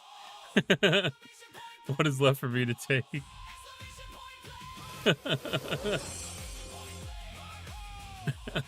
I'm not gonna feel bad about taking the win. I'm not gonna feel bad about taking the win. I'll just put it that way. Exclamation point join to get in on the dungeon. And welcome in, Agnor. How you doing tonight?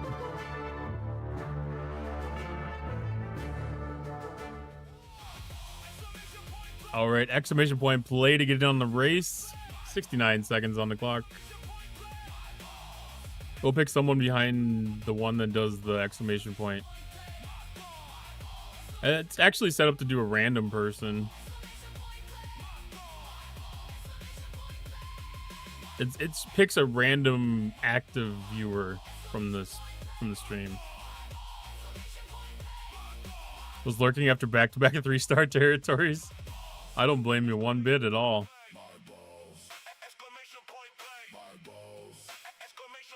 Territories is something that requires attention. All right, exclamation point play. 20 seconds to get in on the race. Misa was found gutted. Oh my.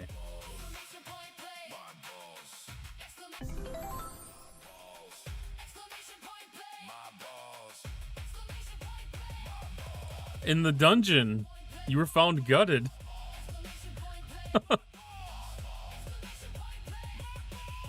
It was funny when it blamed Conk. Yeah, you died in the dungeon apparently.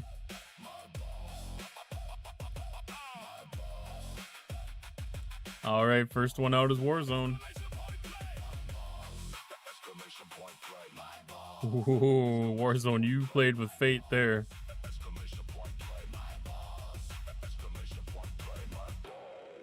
Dragon Ghost Rider off the map.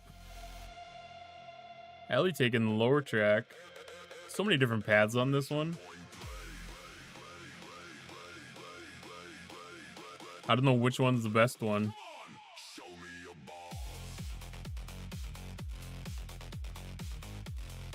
All right, Warzone's still up front. Misa's in second. Unless there's something coming from the upper...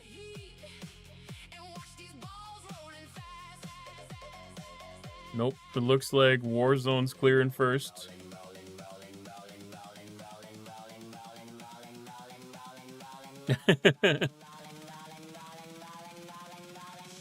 All right, see who gets through the paddling first. Looks like Aganor is going to be out there.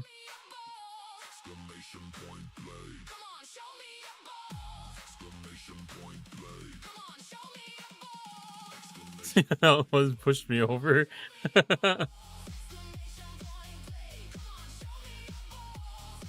Yeah, everybody needs to fight for their position and the race kind of races. Do I get out in front of Aganor? This is going to be a tight finish. This is going to be a very tight finish.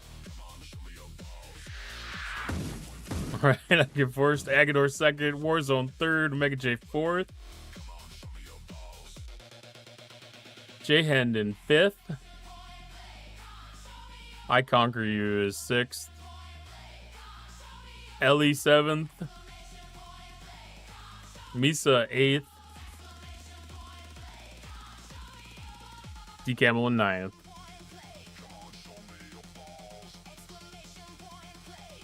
Next map. Y'all are letting me win too much. Rats. Alright, exclamation point play to get in on the next map. Oh, this one. This is the one that gets a lot of people. 69 seconds on the clock. Exclamation point play. Yeah, you have to get popped off of this little landing pad and end up underneath.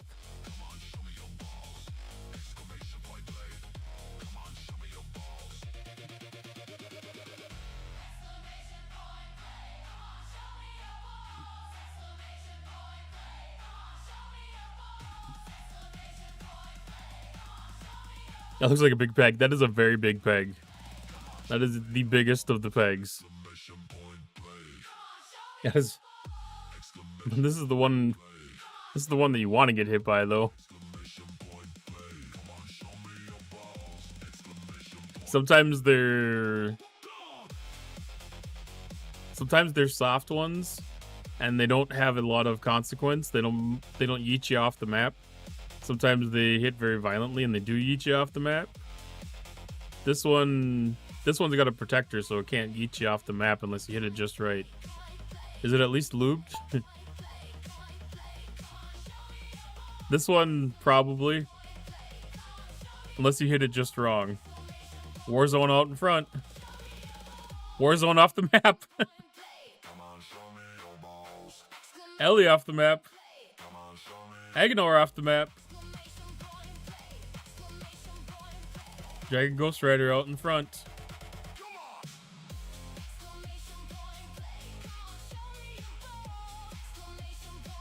No, restart. Oh, it doesn't work that way, unfortunately. Although I can do one of them.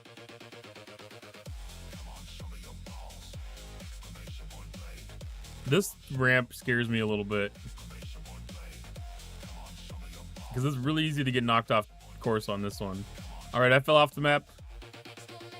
And I got boomed.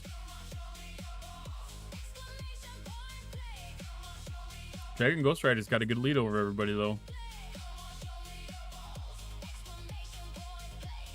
D-Camel's off the map. We're losing marbles. Dark Tree's off the map.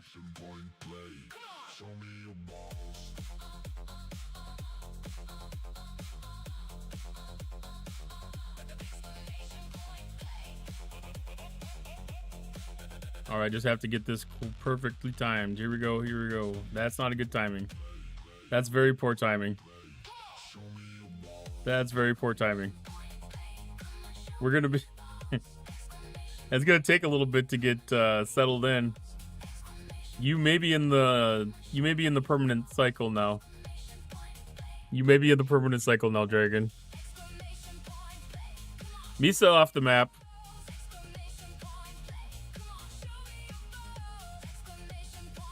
J-Hen's down. Omega J's down. Ooh, Omega J made it out. Oh, Omega J got yeeted off the map. Alright, J-Hand and Dragon Ghost Rider. I think Dragon Ghost Rider may have bumped J-Hand.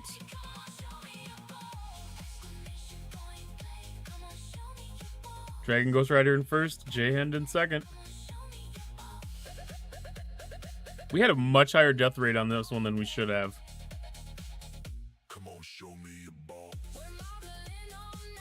That was a good finish. That was a very close one. Alright, next map. Exclamation point play to get in on the race. Again, first place on the podium is going to win 30 tournament coins or 100 marble money. I don't like the holes are the ones that launch you. Yeah, 69 seconds, exclamation point play. Yeah, the ones with the holes can be very, very tricky.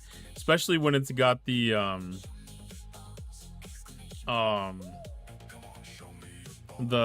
finishing bucket that moves back and forth. Like, that one's really bad. Exclamation point join to get in on the dungeon.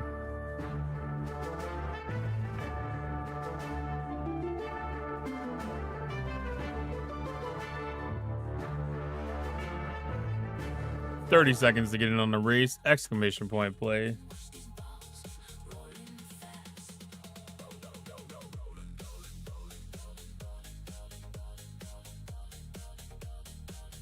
And if you want, you can select one of the marbles on the right by typing in exclamation point play, then space, and then whichever number you want to have if you want to have one of these custom marbles.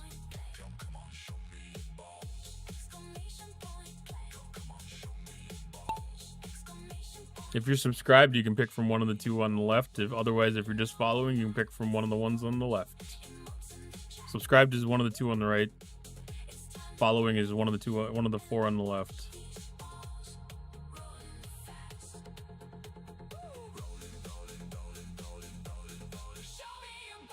All right, Omega J got thrusted off the map.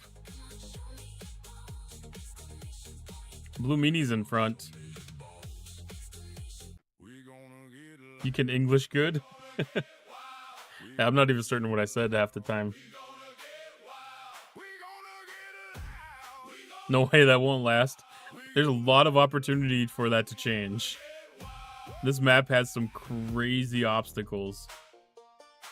Agonor up to the front. Because if you end up hitting one of the ramps... Ooh, Blue Meanie did hit one of the ramps. You get a little teleportation going on. A couple of you hit the map. The ramp. D-Camel got yeeted off the track. Dark Tree's gonna get spat out. Cottontail got yeeted off the map.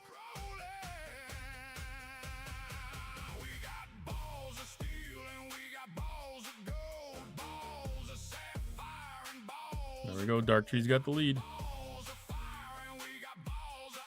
Blue Meanie's close second. Dragon Ghost Rider did not make it.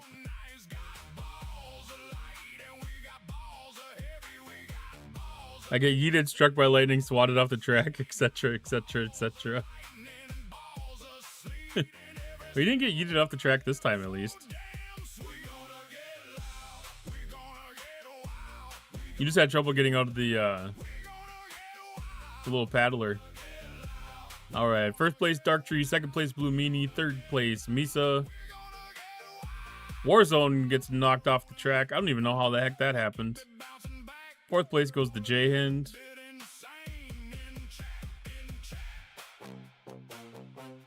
Warzone must have just hit that straight on and just rolled right up the lip. Ellie in fifth. Agonor in sixth. What is wrong with your bot?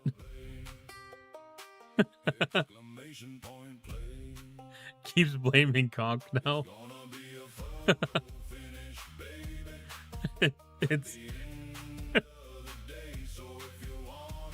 It's got Conk bias.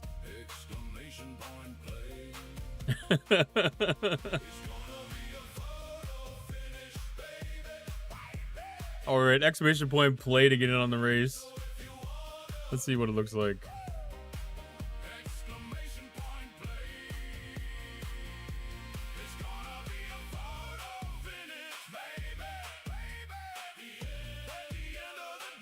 Yeah, that was definitely like 3 out of 4, 3 out of the last 5.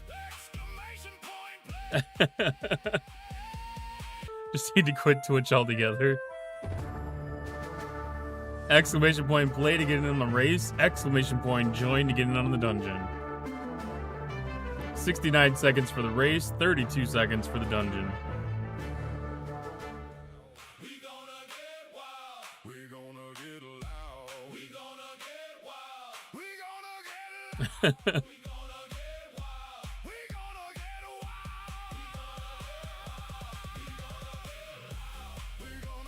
It'll have some updated things eventually here. I just wanted to get the base version of the rigged command down. I'll have some more creative things in the future. I always enjoy doing like an RNG behind it and having, you know, like 5 to 10 options at least. A little variety. We'll just make one hard-coded for Conk. Alright, 10 seconds, exclamation point play. Already in there. Never hurts to do a safety drop just to make sure.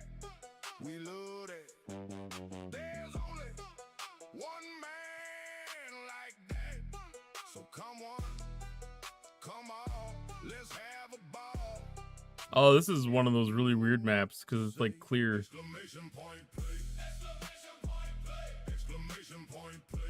Alright, D-Camel up to the front. Alright, I went boom.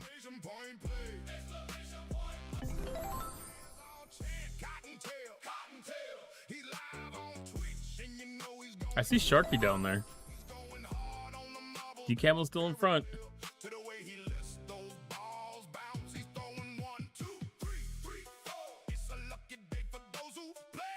We're definitely taking different paths at least.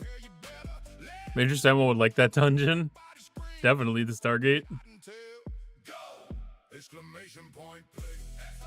It looks like it's an unauthorized activation though, but judging by the guns that are set up.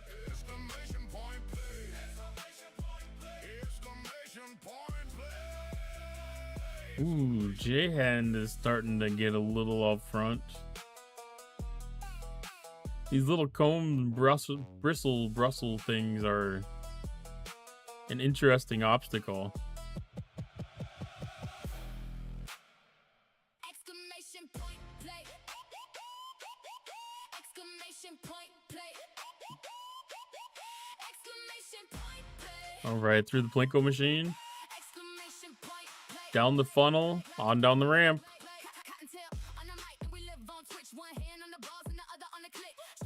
Ooh, through the... I don't even know what you call those dingles. Agonor right behind. Into the shark's mouth. Agonor taking a great bounce. Straight through the butthole and on down the ramp.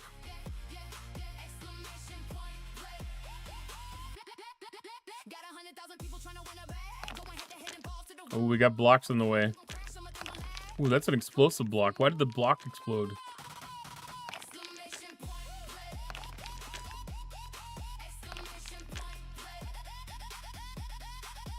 All right, Ellie fell off the map.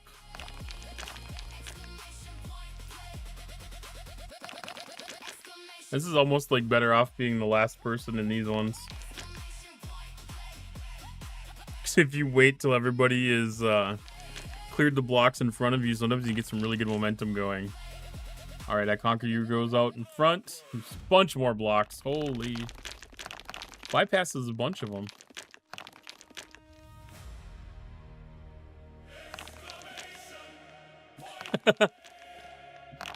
Why were we stuck in someone's fake lashes? No, they must have been a little bit of rubber cement or something on them. All right, Warzone gets through first. Warzone with the win. Agonor second, Cottontail third, D-Camel fourth, Omega J fifth, I Conquer You sixth, Misa seventh, Blue Meanie eighth, Dragon Ghost Rider ninth. J-Hand is stuck in the back of the shark's throat.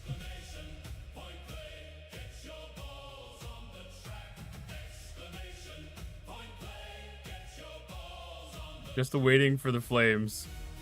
And here comes the flames.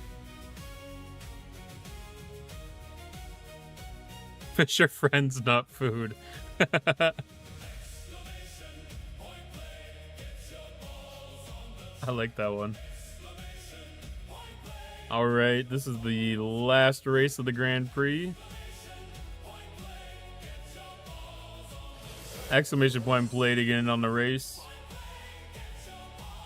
Easy standard map. What is this? This is something that does not look neither easy nor standard.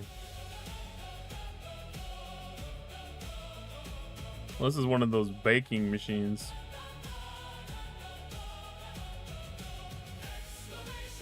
All right, 69 seconds on the clock. Exclamation point played again on the race.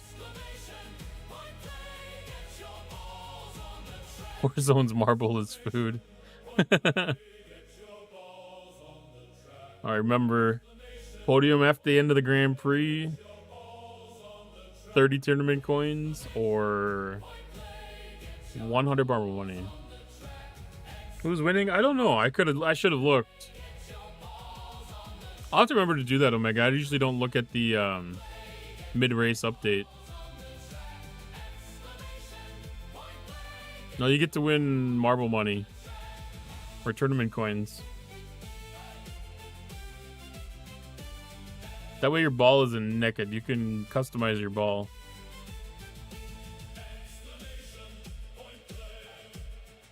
Porque no las dos. 10 seconds, exclamation point play to get in on the last race of the Grand Prix.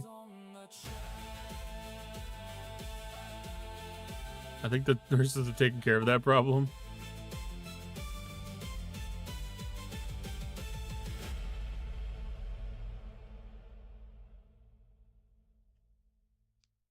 All right, Agonor out front. I don't know if this is one of them tracks where it's just a really tight race most of the time, or if there's going to be some tough obstacles.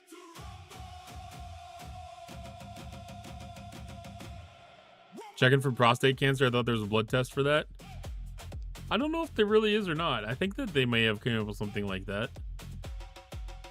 I know that there's indicators they can check for. Agonor still in front.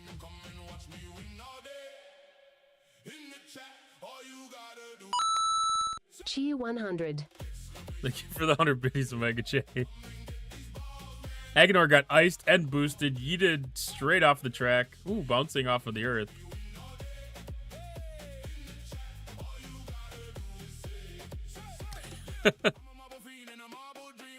Alright, that puts me in first. At least Marble did get lost.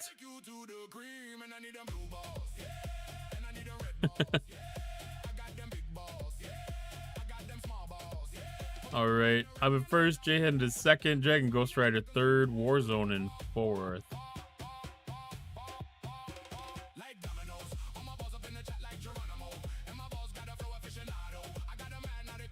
Alright, we go through the tumbler. Don't get burned. Don't get burned.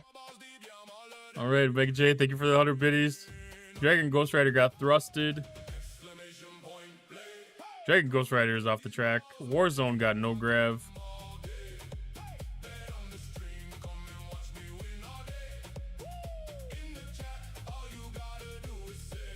Warzone's still on the track, though. It is an easy bake oven. Kind of is. D-Camel's way behind. G100. Omega J with another 100 biddies. Thank you so much. Oh, Misa got boomed off the track. D-Camel got swamped with Conk.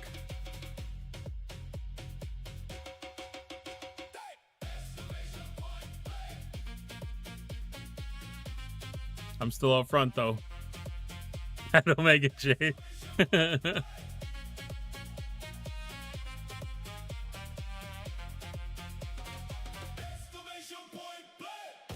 J-Hen still in second, Warzone in third, Omega J fourth, D-Camel's in fifth, and I Conquer You's in sixth. G100. I got...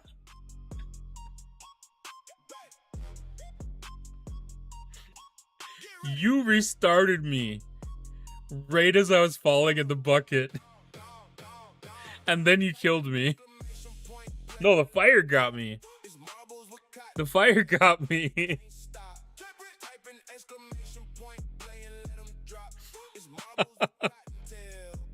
That... You could not have timed that any more perfect.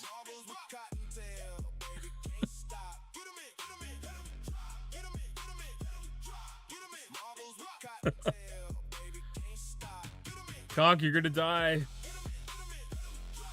Where's the wall of fire? That wall of fire's gotta be getting close.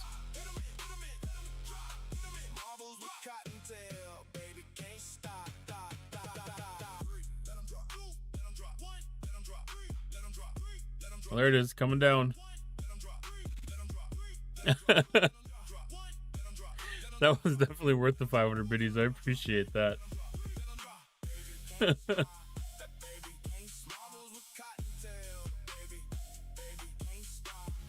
Alright, first place was J-End. Second place was Warzone. Third place was D-Camel. Fourth place was Omega J. And that completed a cycle for me. Alright, let's look at the Grand Prix. Third place is J-Hand. Second place is Warzone. First place is Cottontail. Alright, Warzone. Do you want 30 tournament coins or do you want 100 marble money?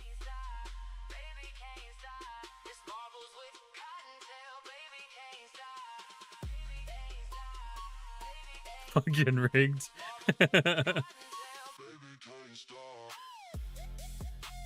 Marble money?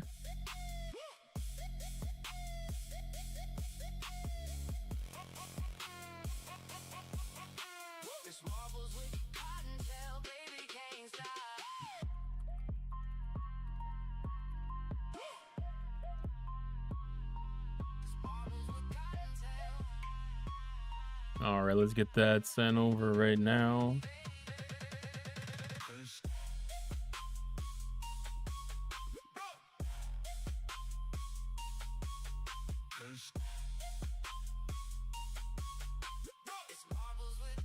Don't forget to use your favorite creator's code when you're purchasing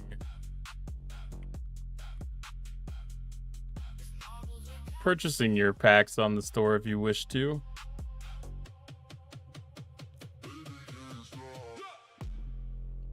I can't actually support myself, so I'm gonna just support a random streamer. More top 10s than ever for me.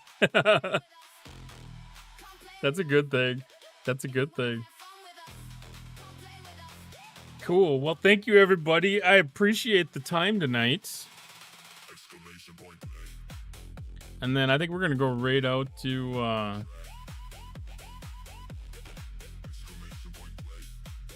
let's see. I think...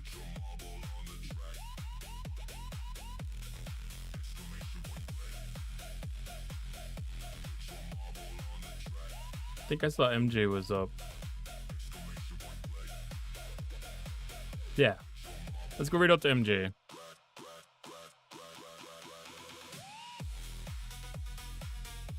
I don't know if he was giving away any battle passes or if he had any left or anything, but maybe we'll get lucky and might be able to do one tonight.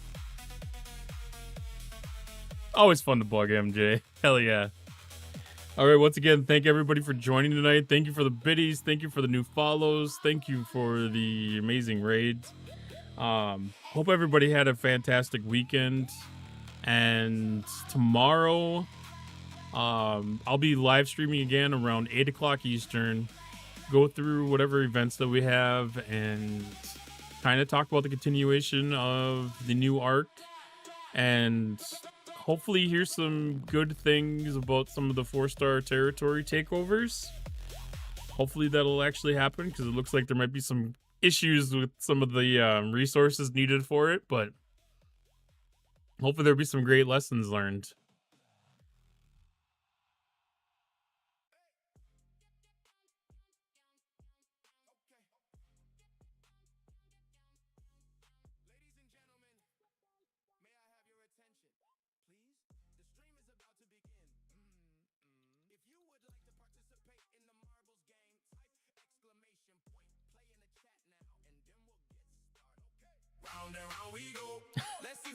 All right, have a great night, everybody.